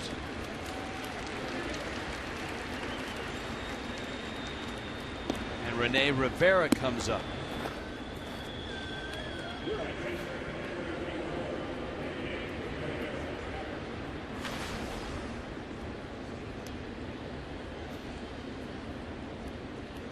Rivera got his first hit of the year in the 5th.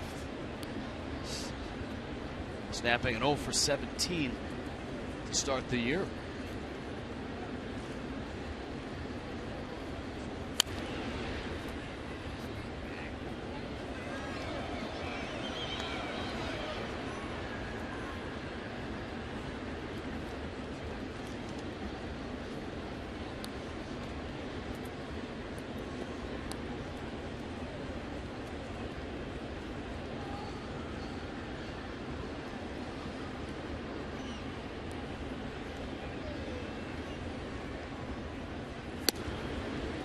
Good breaking ball, and it's 0-2. Oh, another guy that has found his way to the major leagues. Had a nice night the other night for the Oakland Athletics. Mark Canha, who was in the Marlins organization, had some pretty good years, pretty good power years in AA and AAA.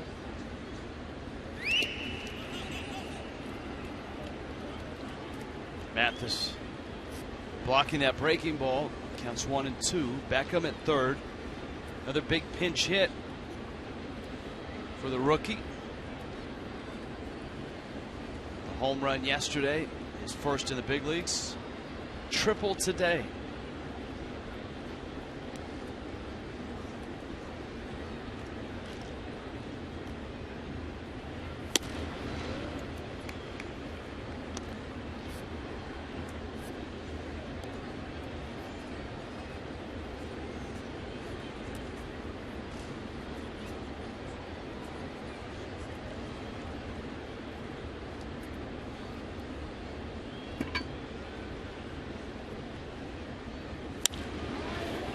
Ball's hit pretty well to left field. Yelich back, reaches, it's off his glove, and it lands on the warning track. And Rene Rivera was going to score that run anyways. The ball was deep enough, but it turns into 2 bases. And a Gold Glover in left couldn't haul it in. Boy, not an easy play, but well, we were so used to seeing Christian Yelich make this play all the time. He got back to the ball. Got him on the heel of the glove. You're right, it would have been a sac fly either way. It's going to be ruled a base hit. But not pleased with that is Christian Yelich.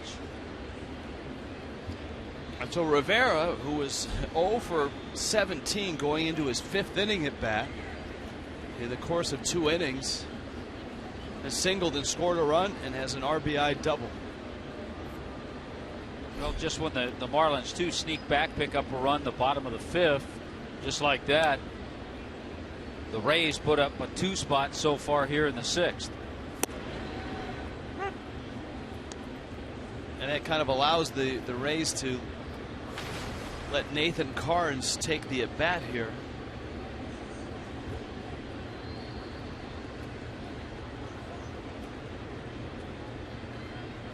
With 1 out and an 0-1 coming.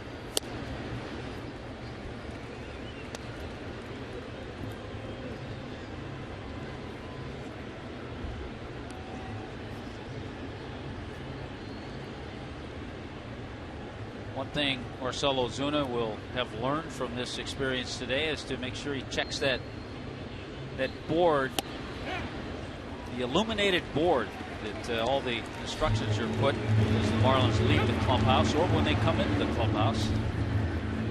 And it was changed when he left last night. He did not see that, they did not check it to find out that there was going to be batting practice. So because of that, he showed up late.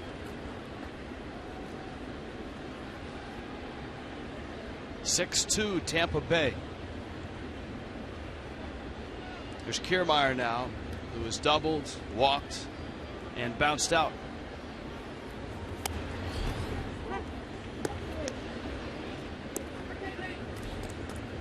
Well, the tantalizing thing when you watch Brad Hand, you see that, first of all, you see that he's a lefty, and you see 95 miles an hour,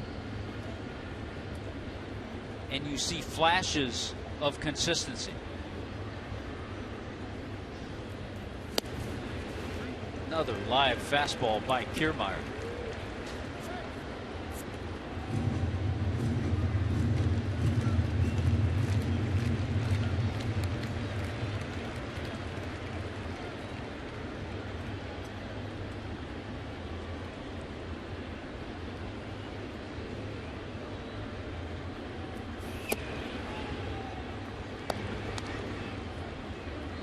One and two.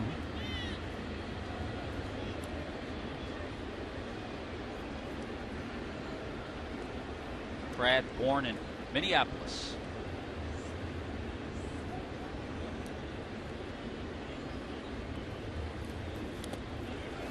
Check swing, did not go.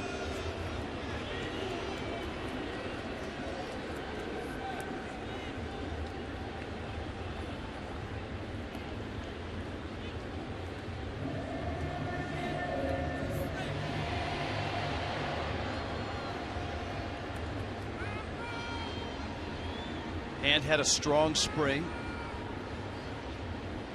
And certainly he and David Phelps candidates to jump into the rotation should anybody falter physically.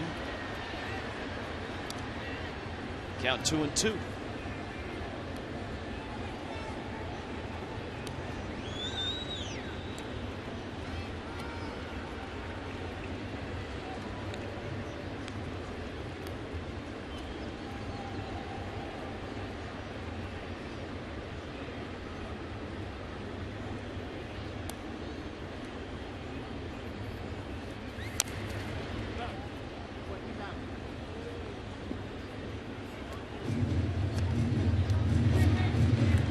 Rain is in the forecast for Atlanta.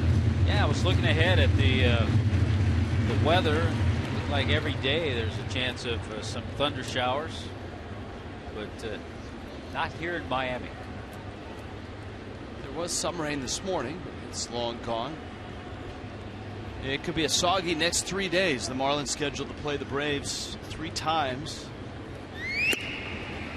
Fastball up. Wednesday is an afternoon game for the Marlins head to New York. But when the Marlins go to Atlanta, Rich, there's always a window.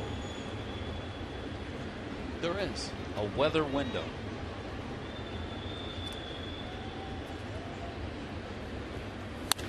(3-2) hit hard and into right field, base hit. Stanton up with it. Holding is Rivera. Runner goes to second, and Kiermaier does it again. Right now, the Tampa Bay Rays are outplaying the Marlins. Hesitation by Giancarlo. Kiermaier never stopped. Hustled all the way.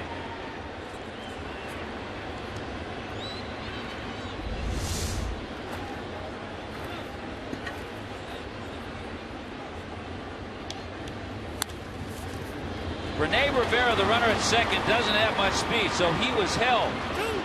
Then there's hesitation, and Kiermaier never stopped, hustling all the way. He's assuming the throw's going to go to the plate, so he was just going to take off for second anyway.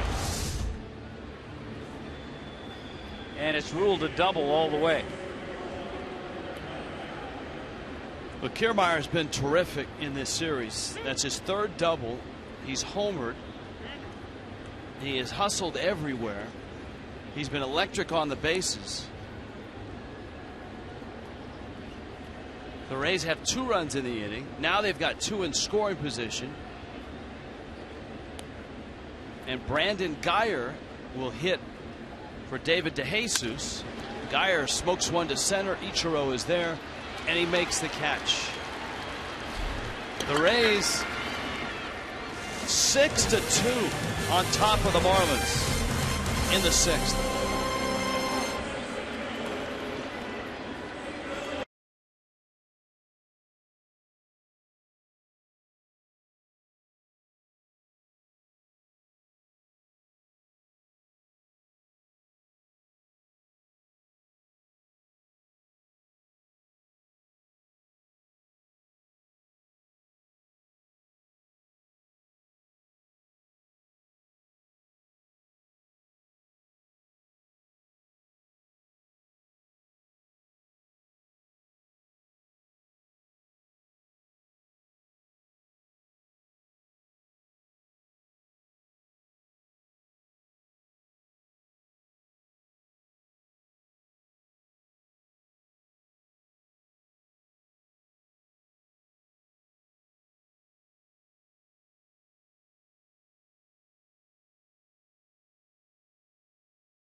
Miami. Happy to have them aboard. Live pictures, some cruise ships. Look at all the boats out on the water this afternoon. 6-2, Rays on top. It's the bottom of the 6th. A lot of changes, a lot of maneuvering for the Rays. Center field, you've got Kiermaier. Desmond Jennings moves over to left field. Stanton is up. First pitch breaking ball, a strike from Carnes. Brandon Guyer goes to right field. Beckham is at second, and Forsythe is at first.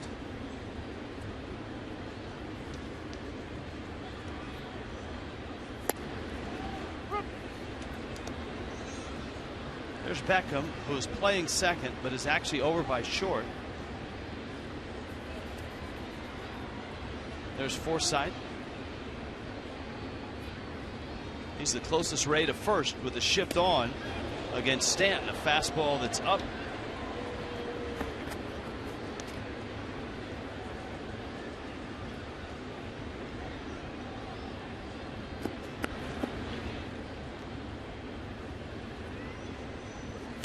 Breaking ball, Stanton drills it left field, but not deep enough. And the Marlins still waiting on that first home run of the season.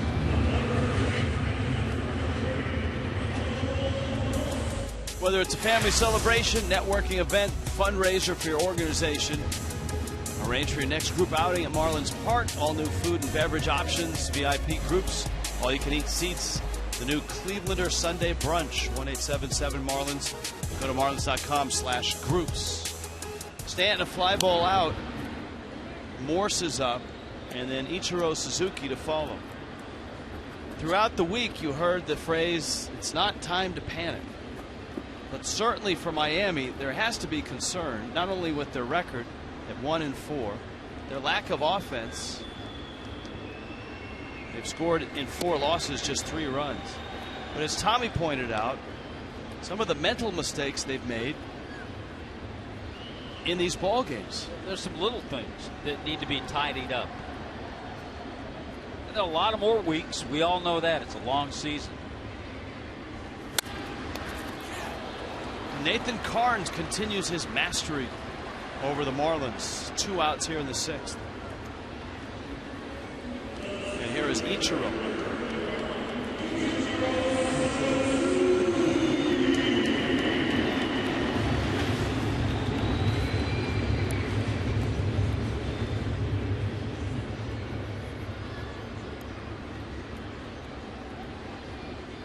Ichiro with a sacrifice fly in the 4th.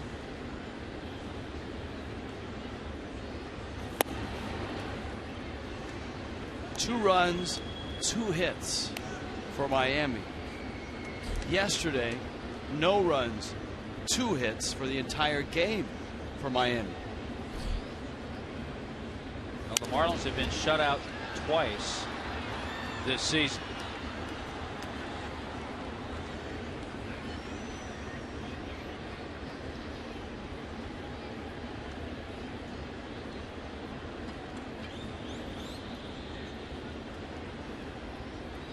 Carnes is 94 pitches in. Saw a note the other day, through the first 46 Major League games, there were 14 shutouts. Last year, there were 13 shutouts through the first 101 games.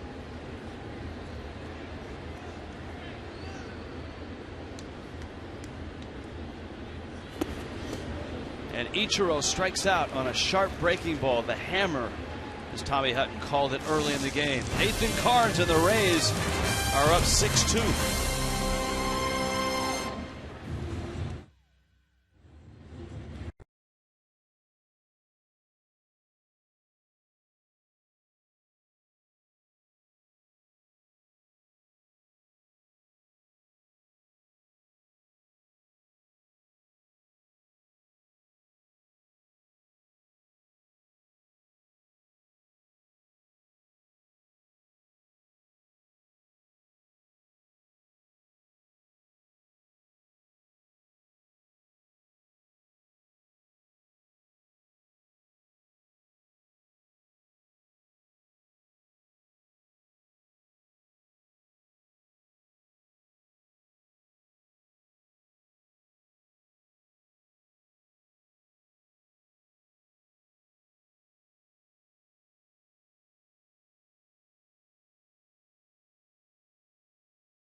Just 2 for Miami. And Marlins Park this afternoon. Don Kelly, I would expect that the finger on that right hand has either been stitched up or bandaged up tightly.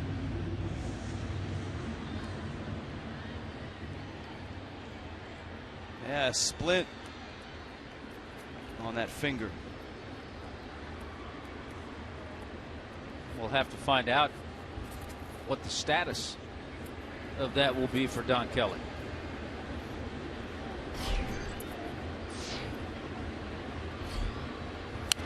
It's Drupal Cabrera against Brad Hand. If you're just joining us and you're wondering where Henderson Alvarez is, he was lifted from the ball game after just 5 innings. After giving up a 3-run homer to David DeJesus. That was in the 5th. That the big blow in this ball game. And it came on an 0-2 pitch. David DeJesus has started this season 6 for 11 and has come up huge in this series. He's driven in 6 runs in this series with 2 swings. Cabrera to right, hit pretty well. Stanton retreats and makes the catch.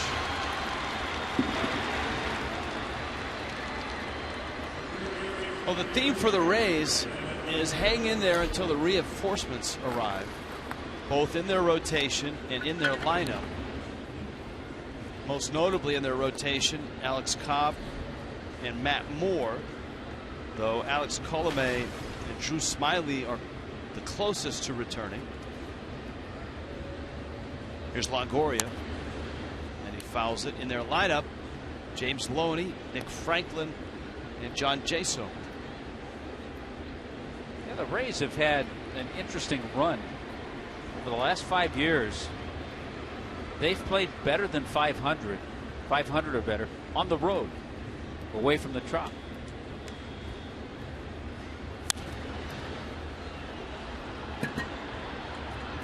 And they've done it in obviously a really good division, the American League East.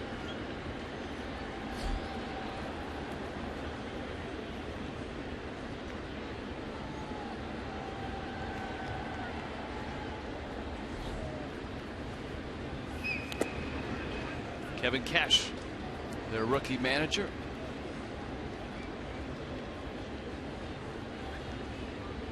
Florida State ball player, an all ACC infielder, turned catcher once he signed with Toronto, was not drafted. Parts of 8 years in the big leagues. I believe the only other Florida State grad to manage the Rays was a longtime pitching coach, Larry Rothschild.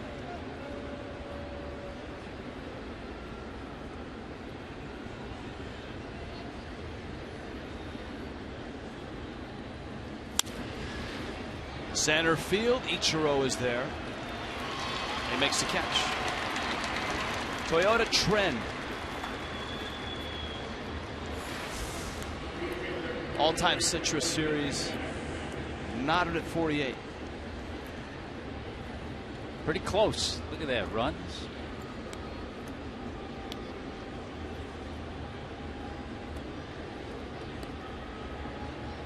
And of course, the odd thing about this year's Citrus Series,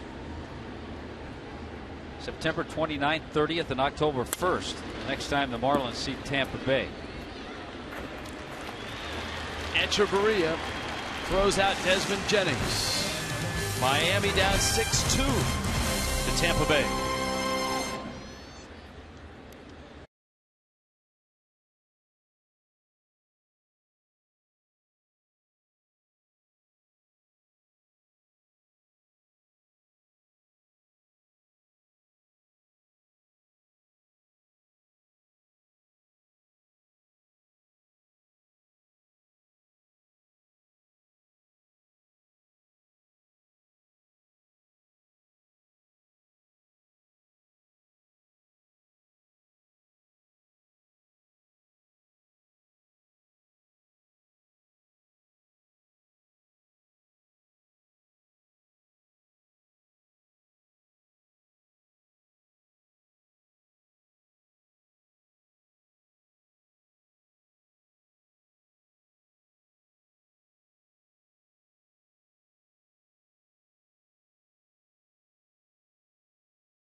Time for a look at the T-Mobile Game Changer.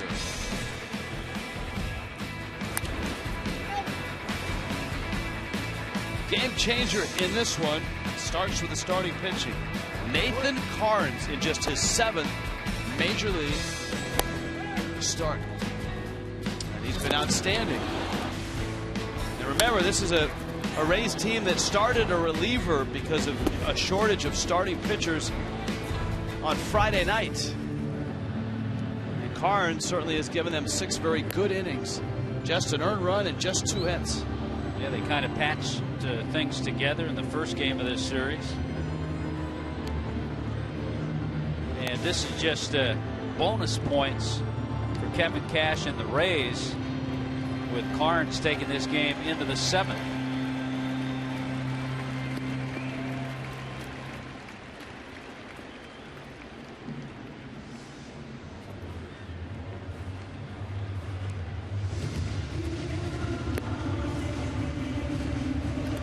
Check in with Craig Minervini. Craig? Well, Rich, thank you very much. We've been talking about infield shifts the entire series. Just to put some numbers to it, no one has shifted more defensively in the last 4 years. That's when they started keeping these stats.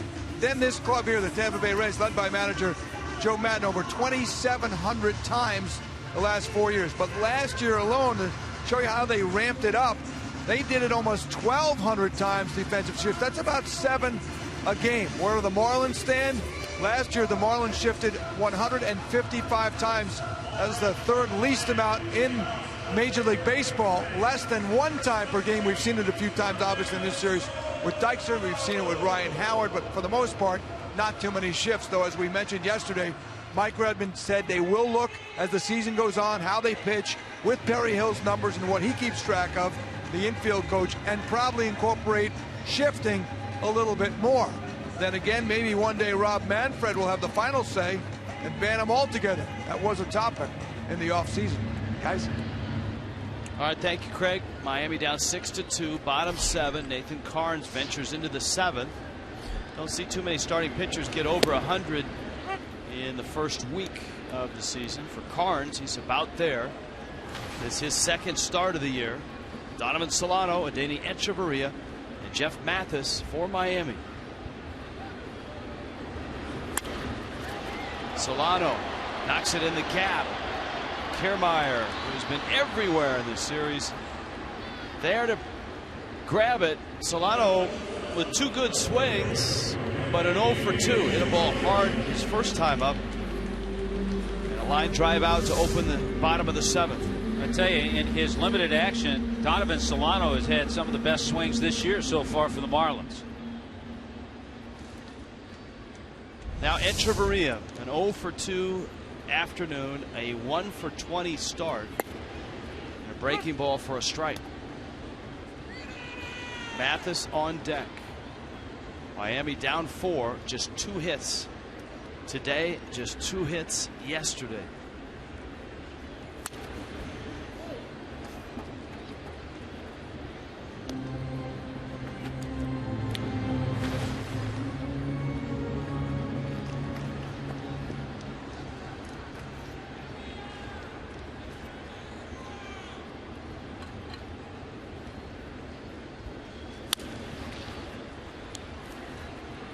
Longoria across the diamond, and Echeverria is out number 2.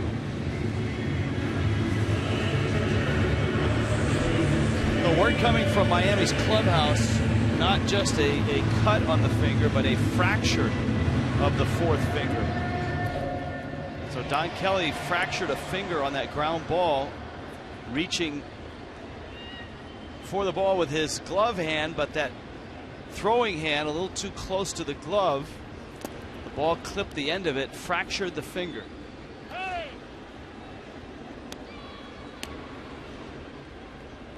You would have to think, with a fractured finger, not able to continue on and play, so the Marlins may have to make a move. I was looking at a couple of box scores the other day for the New Orleans team. Jordany Valdespin has gotten off to a 7 for 12 start.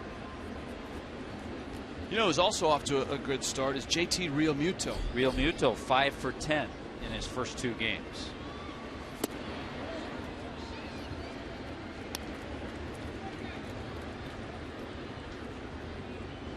Mathis has struck out and flied out. I mean, the Marlins are struggling for hits and RBIs. Even Bartolo Colon today had an RBI base hit. That's cold, Tommy. For the Mets. That's cold. But you're going to have to watch the highlight just to see him run the bases, right? Yeah. Oh, yeah. That's why I pointed that out. Jennings is there. Foul territory, makes the catch, and the Marlins go down in order. Carnes at this point has retired 7 in a row.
The Braves swept the Fish to open the season. Freddie Freeman.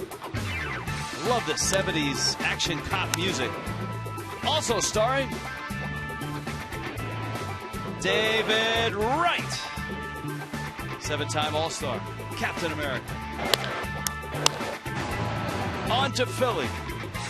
Special guest appearance by the Fanatic. Look out for Ryan Howard. And the Fanatic. Everybody loves the Fanatic, and we'll be on that road trip. We'll see you in Atlanta, in New York, and in Philly. Remember the other day that I mentioned the off day would certainly help. And, you know, early in the season, you don't think that. You think an off day is going to help. The Marlins came back. They were able to win that wild game 10-9. Now I'm saying, who knows? Maybe a road trip will help just to get away, get in some routines.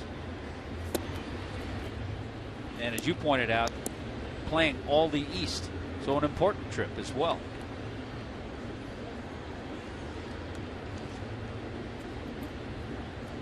Tim Beckham is up. Beckham did it again, a pinch hit RBI triple in the 6th. Remember a pinch hit homer yesterday for the Rays. Fouls it back to the screen. Beckham, Logan Forsythe, and Rene Rivera for the Rays, who, if they can win this ball game, will head north to Toronto at an even 500 and get their first series win after dropping 2 of 3 to open the year against Baltimore.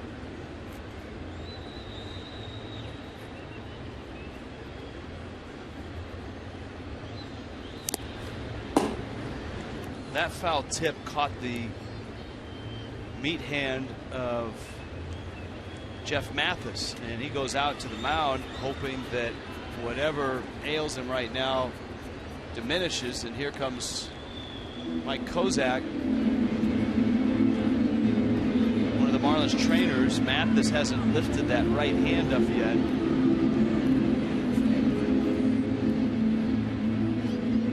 The Marlins have already lost Don Kelly. Watch the meat hand, the right hand.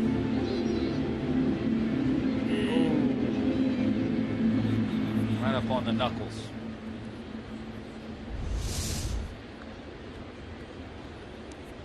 So Mathis right now getting some attention. Home plate umpire Phil Cuzzy's out there looking. Cuzzy's not out there to tell them, hey, hurry it up. It's a medical time. Cuzzy wears the mask as well. He's taken plenty of foul tips. He's got as much concern about Mathis as any. Yeah, home plate umpires know the feeling, certainly. Kelly fractured a finger, and Mathis is coming out of the ball game. So the Marlins have lost not only their emergency catcher in Kelly, now their backup catcher in Mathis. So Jared Saltalamacchia will throw the gear on, and Saltalamacchia will have some time, and there'll be somewhat of a delay before Saltalamacchia is out and ready to go. Ouch. I mean, that's right on the knuckle. There are some catchers, and it's a matter of comfort and what you're used to, that with nobody on base will hold that throwing hand, hold it behind them. But then, sometimes the others just don't feel comfortable in catching a ball that way. You saw how he had it kind of tucked behind, and that foul tip just found it. So Saltalamacchia will get a few tosses from Brad Hand to try to loosen things up.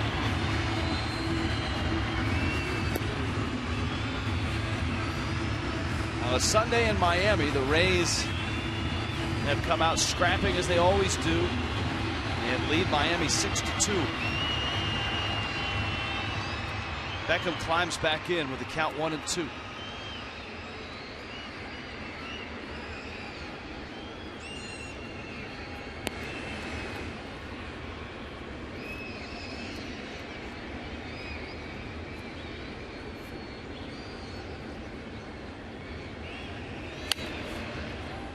Pulls a breaking ball foul.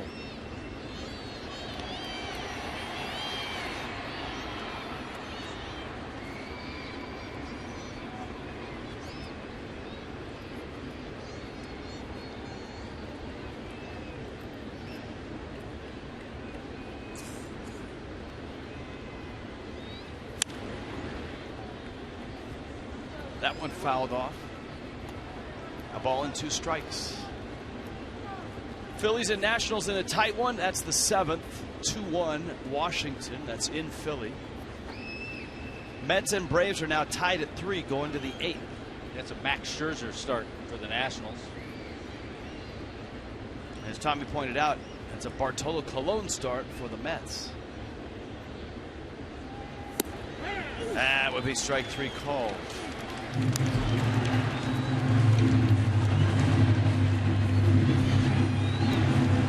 Follow the Marlins or your favorite team with the MLB.com At Bat app. #1 app for live baseball. At Bat is up to the moment, any moment. In-game highlights, live look-ins, replay reviews, radio broadcasts, statcasts, and you can get any telecast of Major League Baseball as well. MLB.com At Bat for your smartphone or tablets.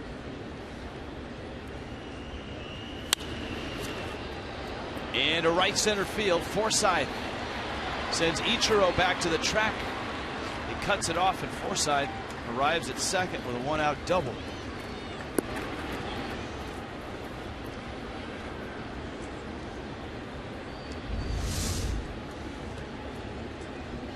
Well, you certainly have to give the Tampa Bay Rays hitters credit. They've taken advantage of mistakes. That pitch is up. And they have had some solid swings. Even a lot of the outs have been hit hard. And Forsythe finds that gap in right center. Tampa Bay with 28 hits in this series. 13 of those for extra bases. 8 doubles, couple of triples, and 3 home runs.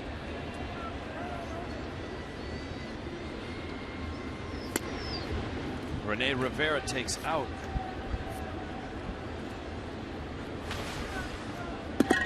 Even Rene Rivera's getting in on the act. 0 for 17 before he singled in the 5th. RBI double in the 6th.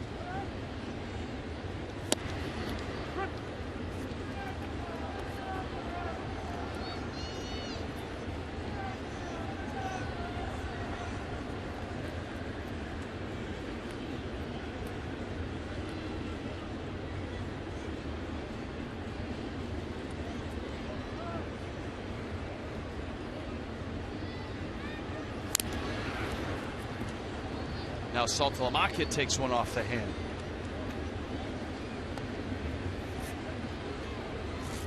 It's amazing how similar this is. Watch this.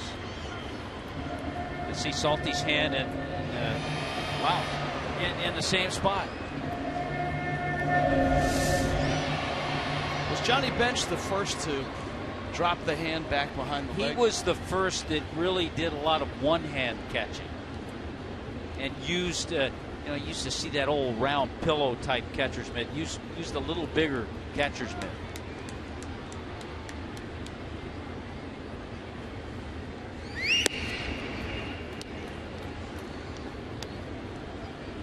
Two balls, two strikes.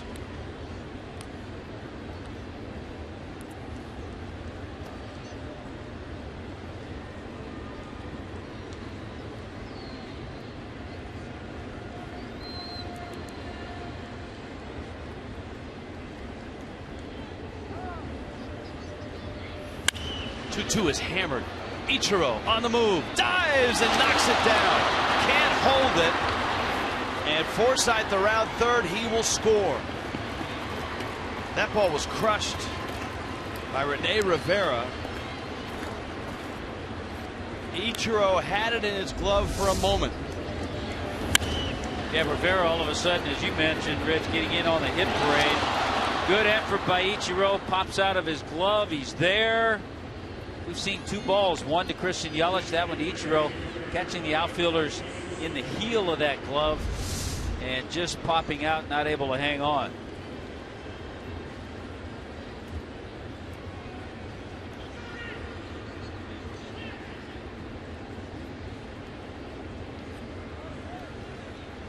Steven Souza Jr. pinch hitting.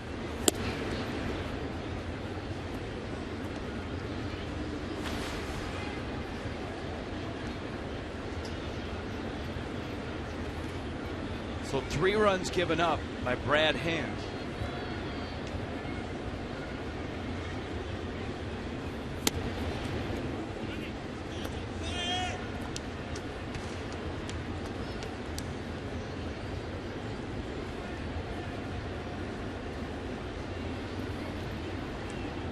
Action in Miami's bullpen.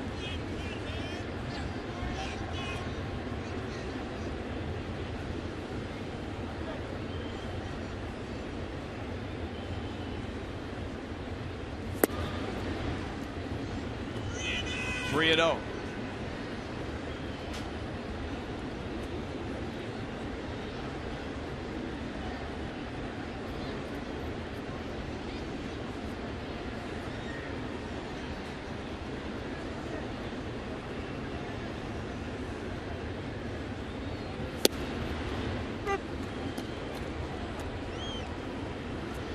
(7-2) Tampa Bay. David Phelps in the pen. The Marlins have lost 2 players today. One to a fractured finger. That was Don Kelly. Jeff Mathis left after getting his hand caught by a foul tip. No report on Mathis. That happened maybe 10 minutes ago. And of course, a couple minutes ago, Jared Saltalamacchia took one off the hand, but he's still in the game.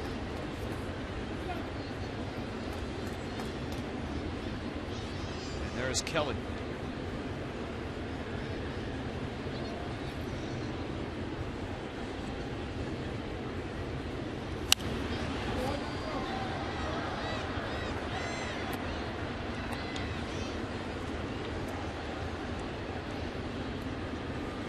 Meanwhile, for the Rays, after a 2-0 win yesterday, they now have a great chance to win this series, get to 500. And get to Toronto for the Blue Jays opener tomorrow.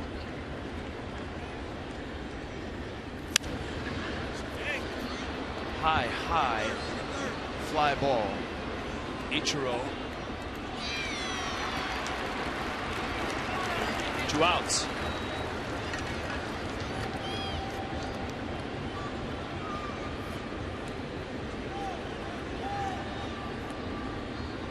Kevin Kiermaier now.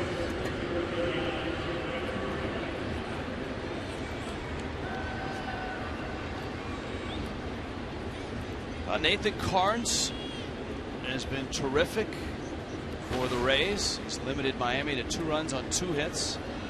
Kiermaier has been great the whole series. If there was an all-star team named after the first week of the season, I think Kiermaier would make the team, but he'd have to get there as a write-in, because I don't think he would be on the ballot to start, or anybody's ballot to start that first week. Yeah, and it would be tough for a write-in because a lot of people wouldn't know how to spell it. But if the Rays played the Marlins more frequently, he would be on that all Marlins opposing team. Guys that we see every year that seem to always have success against the Fish.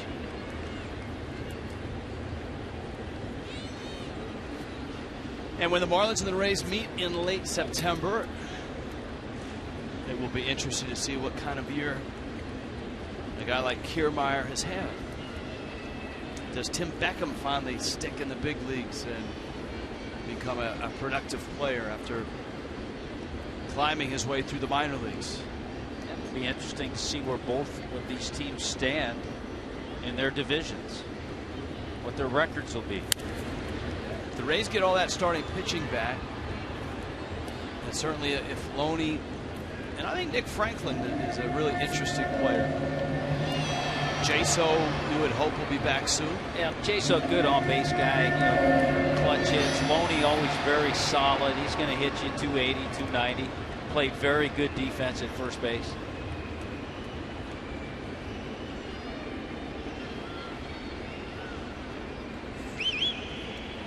Oh, 2 to Kiermaier. So Flamakia has it pop out of the glove. Holding is Rivera.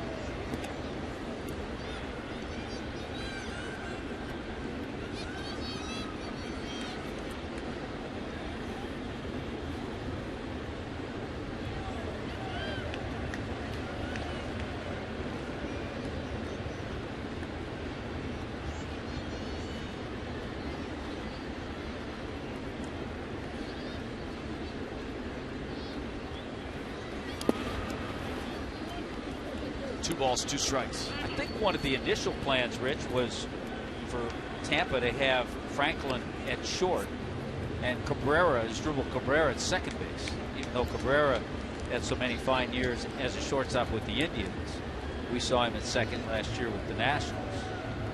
Franklin can play both, He second can play and both. short.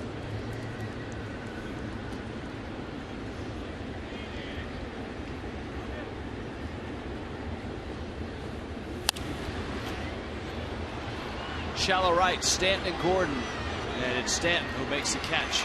Inning over, Rays add another one on a pair of doubles. Forsythe and Rivera. Christian Yelich is due up, and the Marlins have work to do.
Vision Cam. Keep your eye on the ball.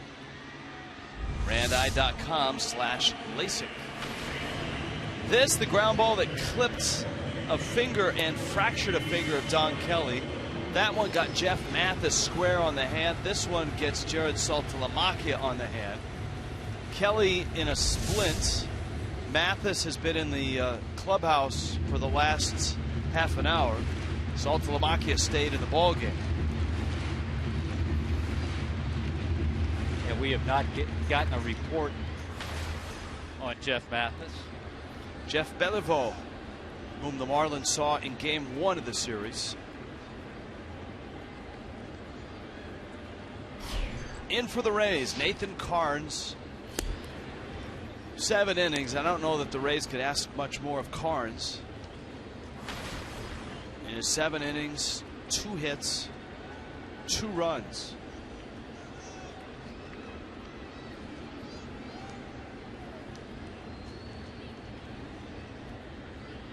Just 1 of the 2 runs earned, 2 walks, 6 strikeouts. Yeah, they have to be totally pleased. Kevin Cash, Jim Hickey, with the job that Carnes did. Martin Prado getting the pinch hit here with D. Gordon and Christian Yelich coming up. You know that Prado will be back in the lineup in the series in Atlanta.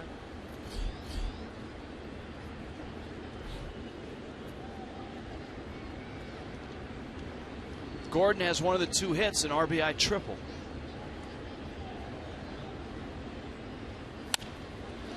And to right field, it'll fall for a hit. Prado delivers a pinch hit.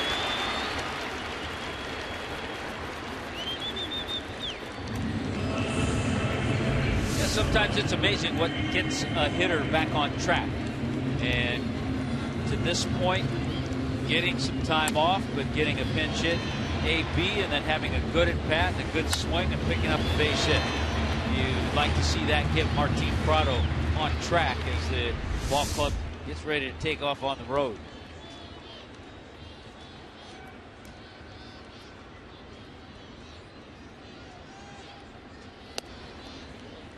Gordon takes a fastball for a strike.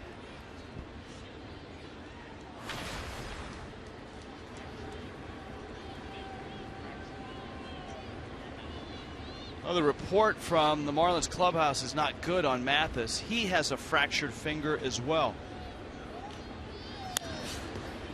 That one's going to find its way into right field. Gordon has a base hit. So Jeff Mathis, a fractured 4th finger. It was the 4th finger in the report we got. The tip fractured for Don Kelly by that ground ball. Marlins have lost 2 players to broken fingers in this game. Wow. Good job by D. Gordon to take advantage. Got a little breaking ball, took advantage of the hole over on the right side, snuck it through. And the Marlins get a little something going here. And the Rays bullpen is busy right now. You've got Yelich, who hits well against lefties, then Stanton and Morse. So Kirby Yates certainly will be in by the time Stanton arrives. And Yelich will get to face Beliveau. Couple hits here in the 8th. Miami with a lot of work to do. They're down 5 and not a lot of time with which to work. In front of a crowd of just over 20,000. 20,199. Marlins can just tell themselves, yeah, down 5, but it wasn't too long ago they had a 6-run inning. It wasn't too long ago they watched the Rays come from behind with a 7-run inning. And I wasn't going to bring that part up. Yelich swings and misses.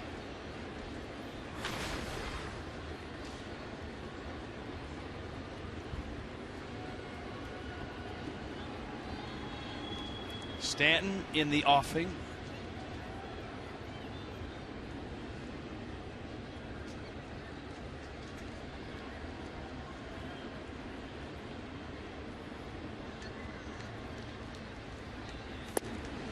Yelich takes away, and it's a ball and a strike.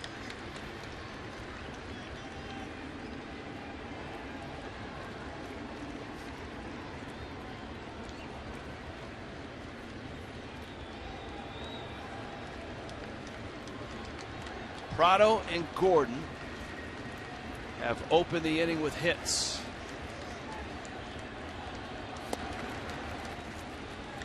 I think one of the reasons you brought up the point that Christian Yelich has hit left-handers so well. I think one of the reasons, a few reasons he does. Number one, he has good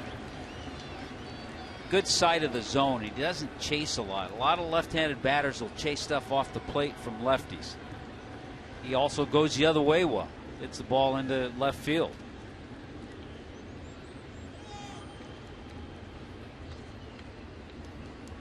The 2-1. And it evens at 2-2.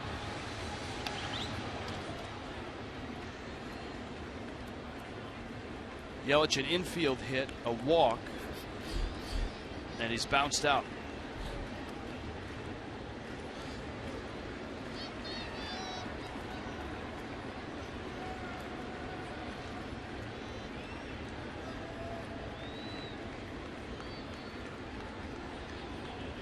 Two coming.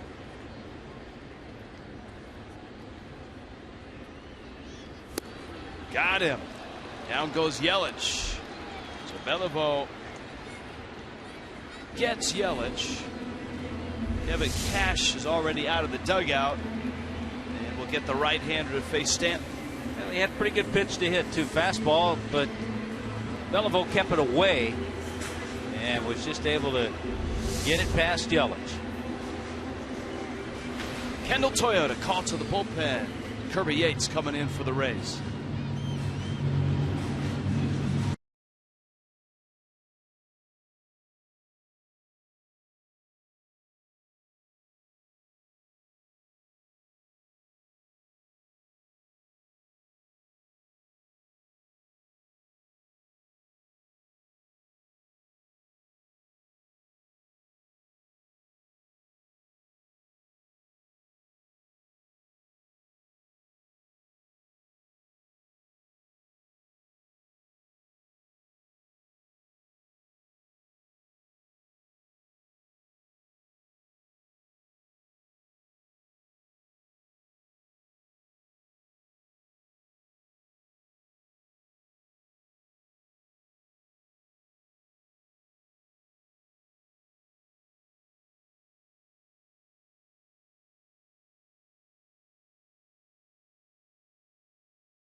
(7-2) Rays on top, bottom 8. Marlins have runners first and second.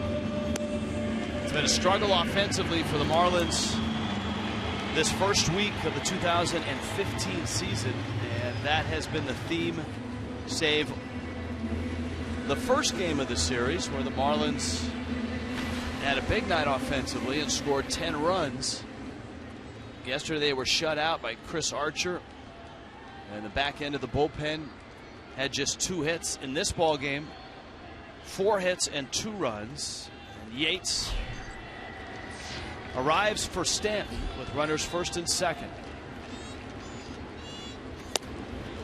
And the pitch is out.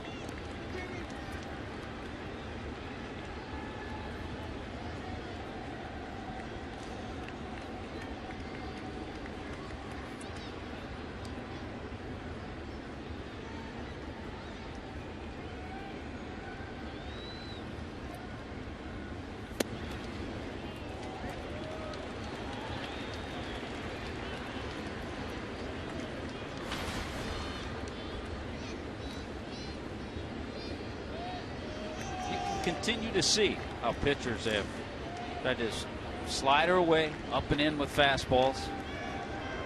And it's been pretty consistent the first week of the season. 2-0 pitch. Stanton reaching for it, hits a pop down the line. Forsythe is there and he makes the catch. I think that's a great example. That swing, that at bat, what Frank Menachino told us, a guy like Stanton just trying to do a little too much. Not a great pitch to swing at.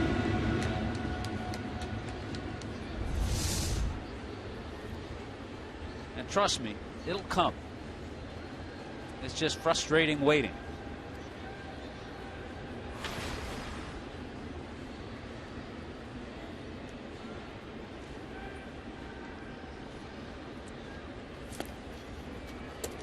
More swings and misses.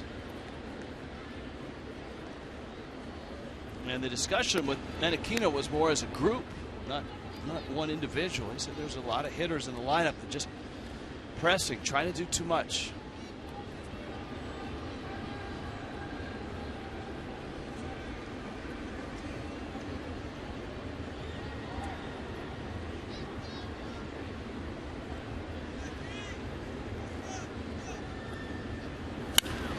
Morse crunches one fair into the corner. Prado will score. Gordon will score. Michael Morse cuts the lead down to 7-4.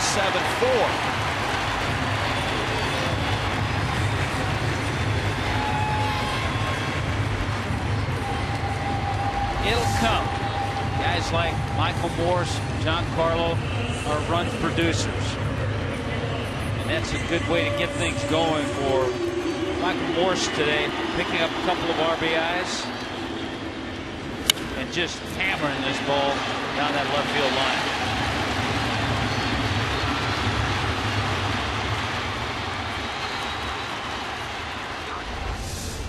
Ichiro now is 0 for 2 with a sacrifice fly. Outfield swings towards left center, not real deep.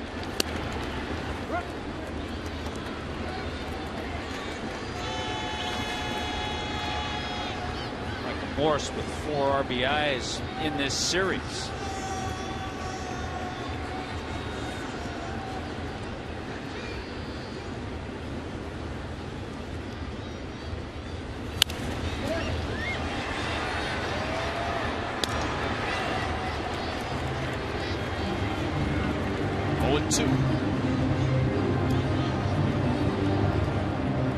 Ernesto Frieri ready in the Rays pen.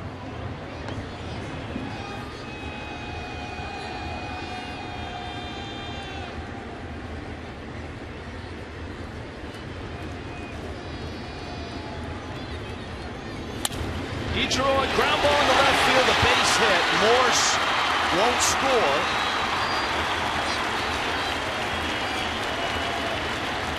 Told you the outfield was not real deep.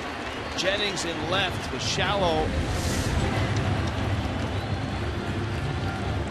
Yeah, they used to talk so much about the late Hall of Famer Tony Gwynn and that 5-6 hole over there on the left side of the infield. I guarantee Ichiro's got quite a few in that area as well.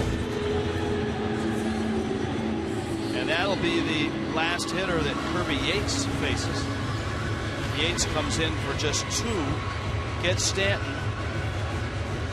But Morse and Ichiro have base hits. Kendall Toyota called to the pen. Here comes Frieri.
to welcome you back here to Marlins Park. I'm Craig Benavini up on our center field set. In just a bit, we'll have our Marlins Live postgame show presented by Checkers.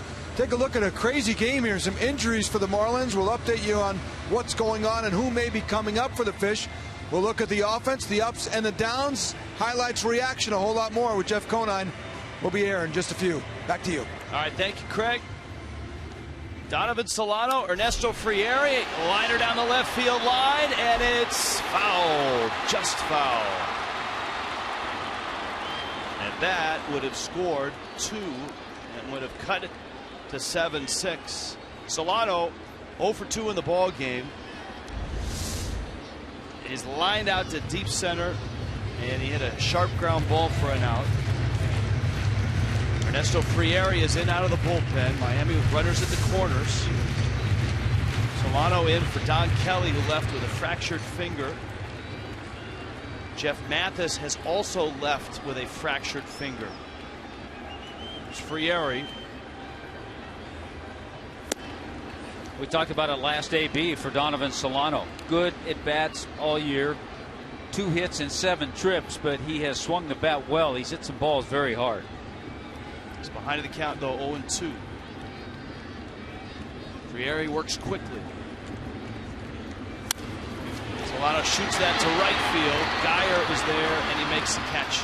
And the Marlins are done in the 8th. They get 2 back on the Morse double, but still trail it 7-4.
Honda Dealers by Paul Blart, Mall Cop 2, starring Kevin James, in theaters April 17th, and by Chevrolet. This Marlins Rays series sponsorship is presented by Chevrolet.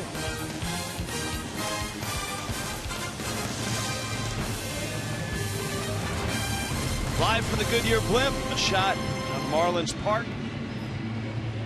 The Tampa Bay Rays are 3 outs away from leaving with a series win. Brian Morris out of Miami's bullpen.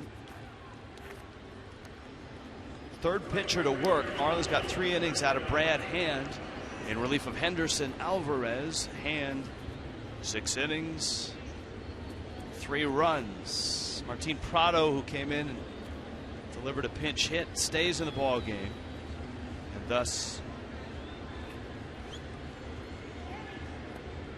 Donovan Solano will leave, and Morris is in that spot in the lineup, the 6th spot in the order.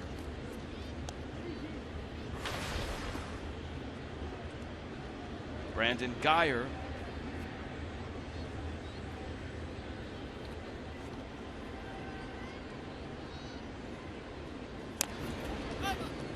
fouls off a bunt, and the count is 1-1 for Geyer. His second at bat, his first was a line drive to center. That spot in the order, though, productive. Before he left, David DeJesus laid waste again to the Fish with a big hit, a 3-run homer, and that was the big blow against Henderson Alvarez. who gave up 4 runs on 7 hits. Guys in the dugout will say that. They'll look at spots in the lineup. They'll say, boy, that number 2 hole's been hot today. Might have 2 or 3 hitters having hit in that spot.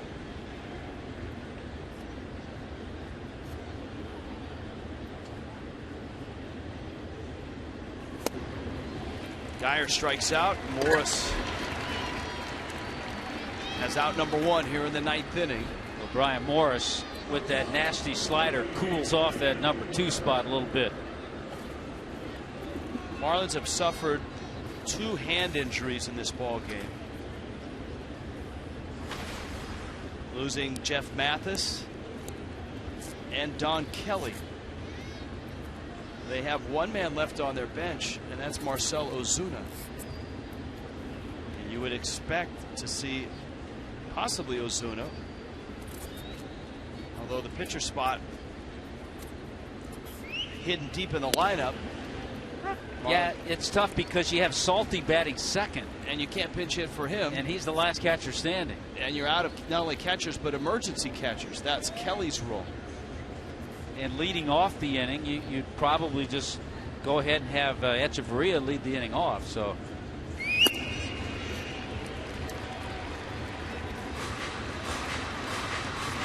Cabrera swings and misses. And you don't have, now that Solano is out and Kelly is out, there's no one to play shortstop. There's not much flexibility right now. You've used Baker already as a pinch hitter.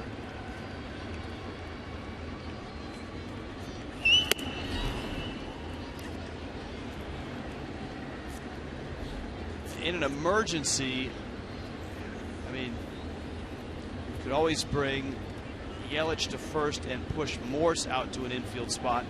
He was a shortstop coming up in the White Sox organization. Yeah, he was drafted as a shortstop. But that was many moons ago. Yeah. In the 3rd round by the White Sox out of Nova High School. Prado could slide over and play short. You could put Morse in 3rd.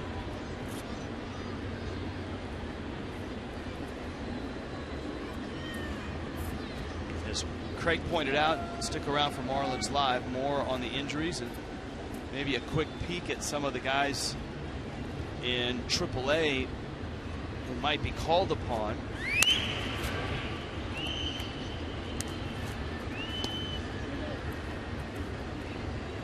There's Drupal Cabrera right now with a couple of hits. He's 0 for 2.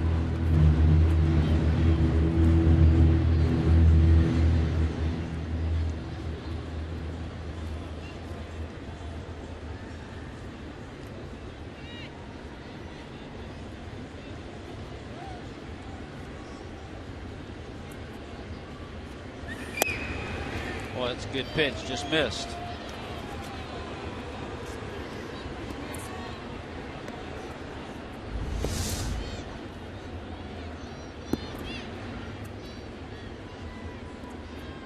That's a 90-mile-an-hour slider, Brian Morris. Morris really establishing himself last year, coming over from the Pirates, shaving a pretty good amount of runs off his ERA from Pittsburgh to Miami. 3-2. Cabrera takes down low, and he's aboard. Brings up Evan Longoria.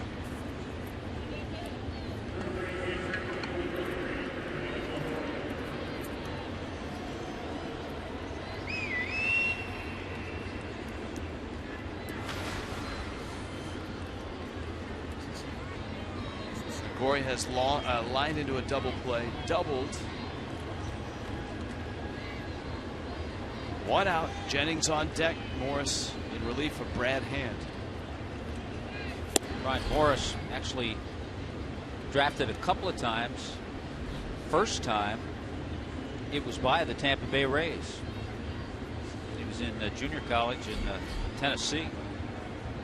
And then next time around, next year, it was drafted by the Dodgers, who he eventually signed with.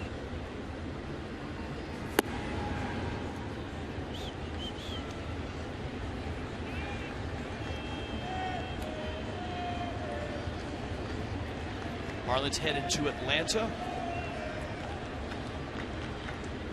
Rays are headed to Toronto.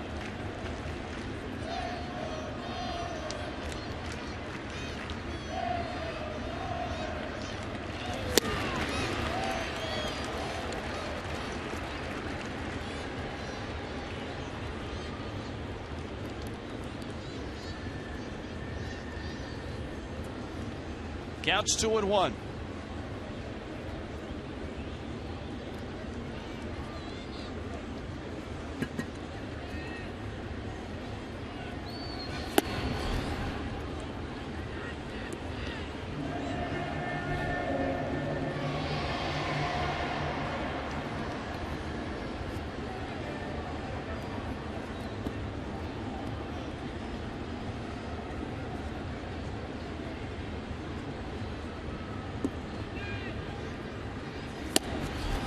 Lost him. No question, Morris is throwing hard, but after striking out Geyer, he's walked Cabrera, he's walked Longoria, and now Jennings is up. The Marlins obviously can't afford any more damage from the Rays, whereas the Rays are just trying to add runs.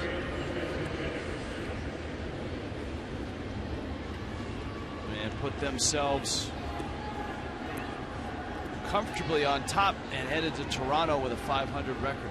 Yeah, you want to give yourself a chance in the bottom half of the ninth inning, and so the job for Brian Morris is just to keep it a 3-run game.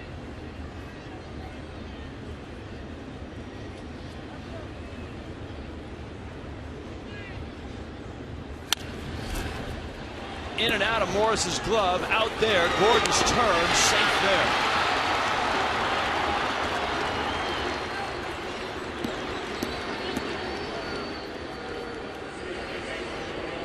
Just that split second, a ball popping out of glove probably cost him a shot at 2. Yeah, it did, I think. Even with Jennings, who runs well, I think if Brian Morris fields that cleanly, it's a double play. It was close as it was, even with the bobble. Good effort on the other end by D. Gordon to try to transfer the throw and get it to Morris in time.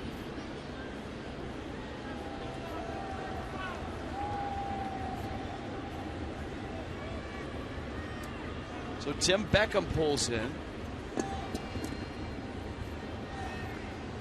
Beckham, RBI triple. That was a pinch hit appearance. And then struck out in the 8th.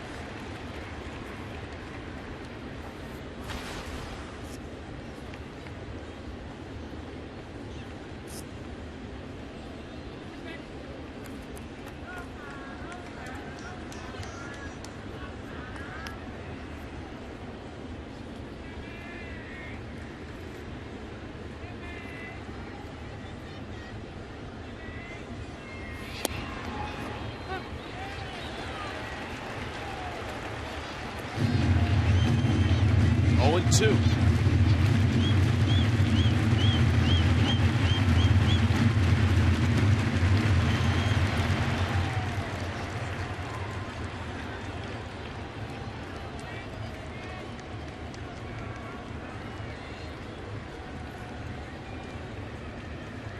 A quick throw over to first. Longoria back.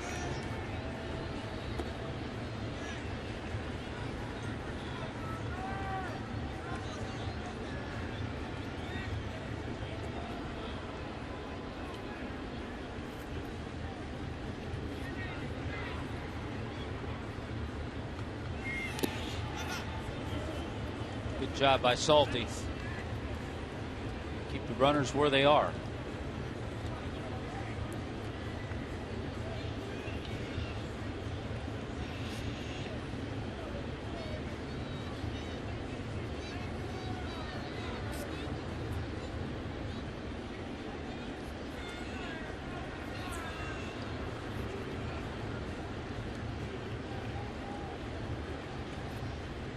One and two.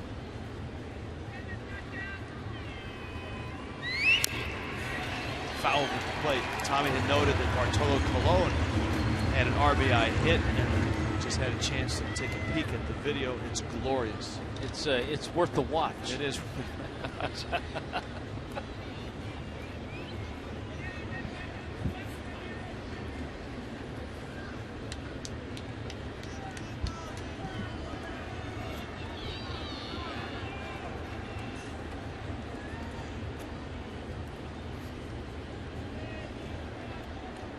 1-2. Morris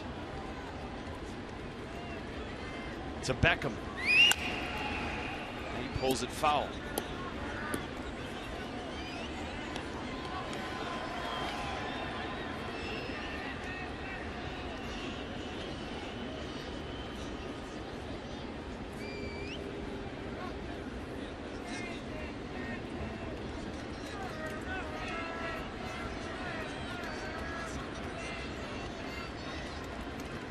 Beckham, the pinch hit homer yesterday, pinch hit triple today. The Rays have banged out 13 hits.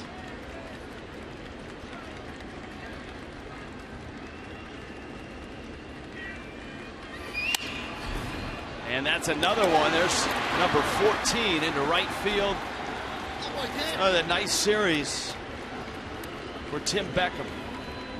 He's driven in 3 runs now, with 3 hits, including a triple and a homer. Well, he had good at bat.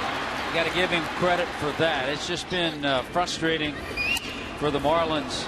They gain a few, they catch up, and then the Rays come right back. So to their credit, they have not stopped. Mike Redmond on the phone, Chuck Hernandez on the mound. But the walks kill you, and one of those walks coming in to score.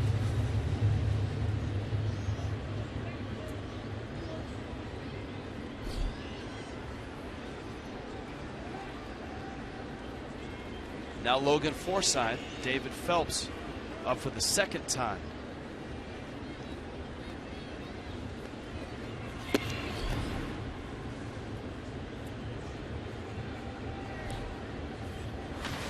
Albert Pujols has homered, and I think that's his 2nd one this year. He is now passed, with that home run, he passes Willie McCovey, Ted Williams, and Frank Thomas. How about that? All 3 of those guys. Wow.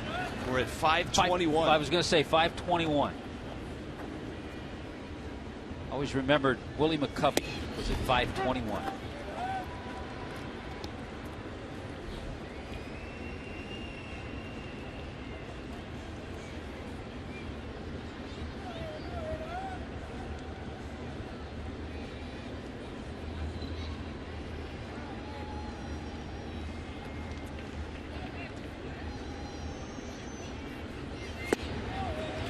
Very interesting out there in Anaheim, all the talk about the possible return of Josh Hamilton. Boy, it sounds like the Angels. Do you think that's possible? Aren't all in, well, not as far as the Angels are concerned.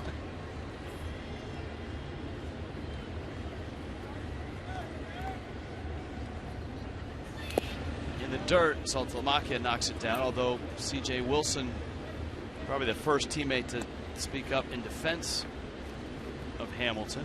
Thought I read an article today, or heard today, where they've taken his jerseys out of the team store. They have taken things out of his locker. He doesn't have a locker in the clubhouse.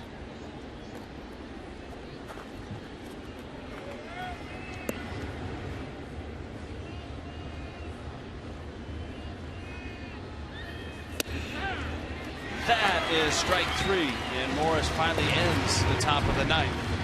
Bottom of the 9th coming up. Miami needs 3 runs. They are down 7-4. Actually 8-4.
Goodyear has learned making tires that go the distance inspires what they roll into yours.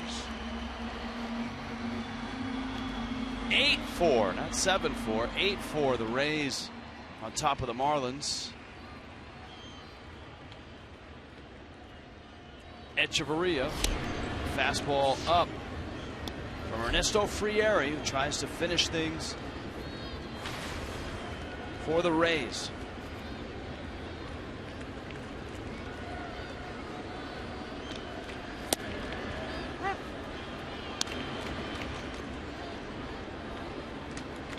Frieri gets Echeverria, Jared Saltalamacchia, and then Martin Prado. Miami needs base runners. They need a lot of them.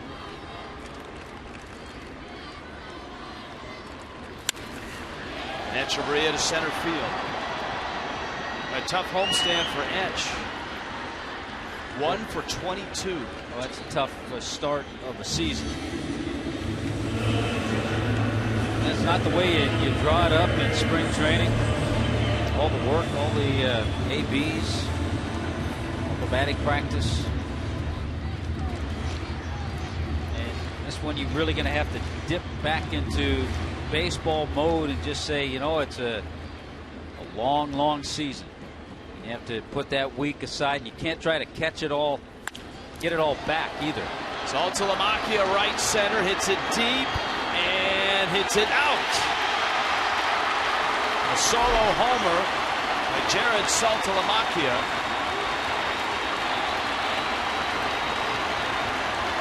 Well, the Marlins get that first home run of the year. Comes from Jared Saltalamacchia. Yeah, the point is, if you get buried early, you just can't try to get it all back in 1 or 2 games. You have to be patient. It is not easy, but that's what a lot of the hitters are going to have to do. This is a good swing, good way to get things going for Salty. Got a fastball, looked like it was up a little bit. He stayed on it and drove it a long way.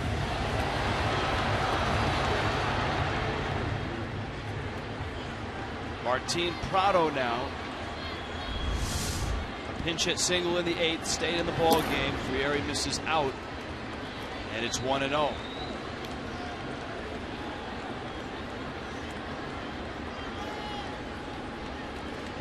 A 1-out home run by Saltalamacchia.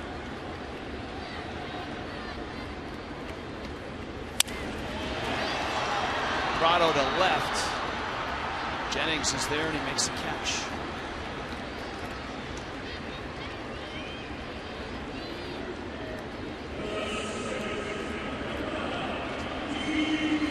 D. Gordon now. Couple hits for Gordon, including an RBI triple. The Mets not only get a hit from Bartolo Colon, but a win from Bartolo Colon as the Mets beat Atlanta 4-3. Atlanta's first loss of the season. They are 5-1. Yeah, their first loss, and their bullpen finally gave up a run. Their bullpen gave up 1 run. And you know who finished that game, an inning in 2/3? Andrew McCarrahan. Gordon hits that one to right. Hits it deep. Geyer looks up. It's off the wall. Gordon races to second, and he's got a double. What a nice game for D. Gordon. What a nice start of the season. D. Gordon with 9 hits this first week.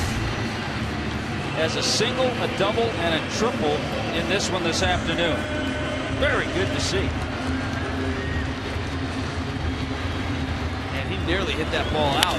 You see it halfway up the wall, right around the 392 sign.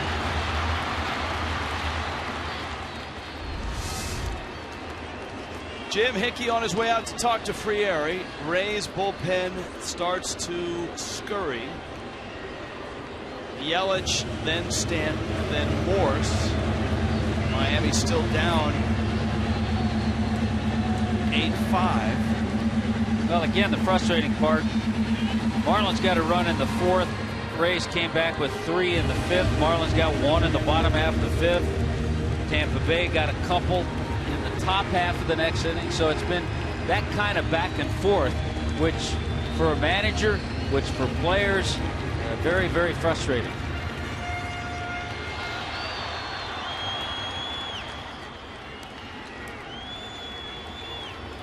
The good news, I think we've seen signs of some hitters having good approaches and having better swings in this one today.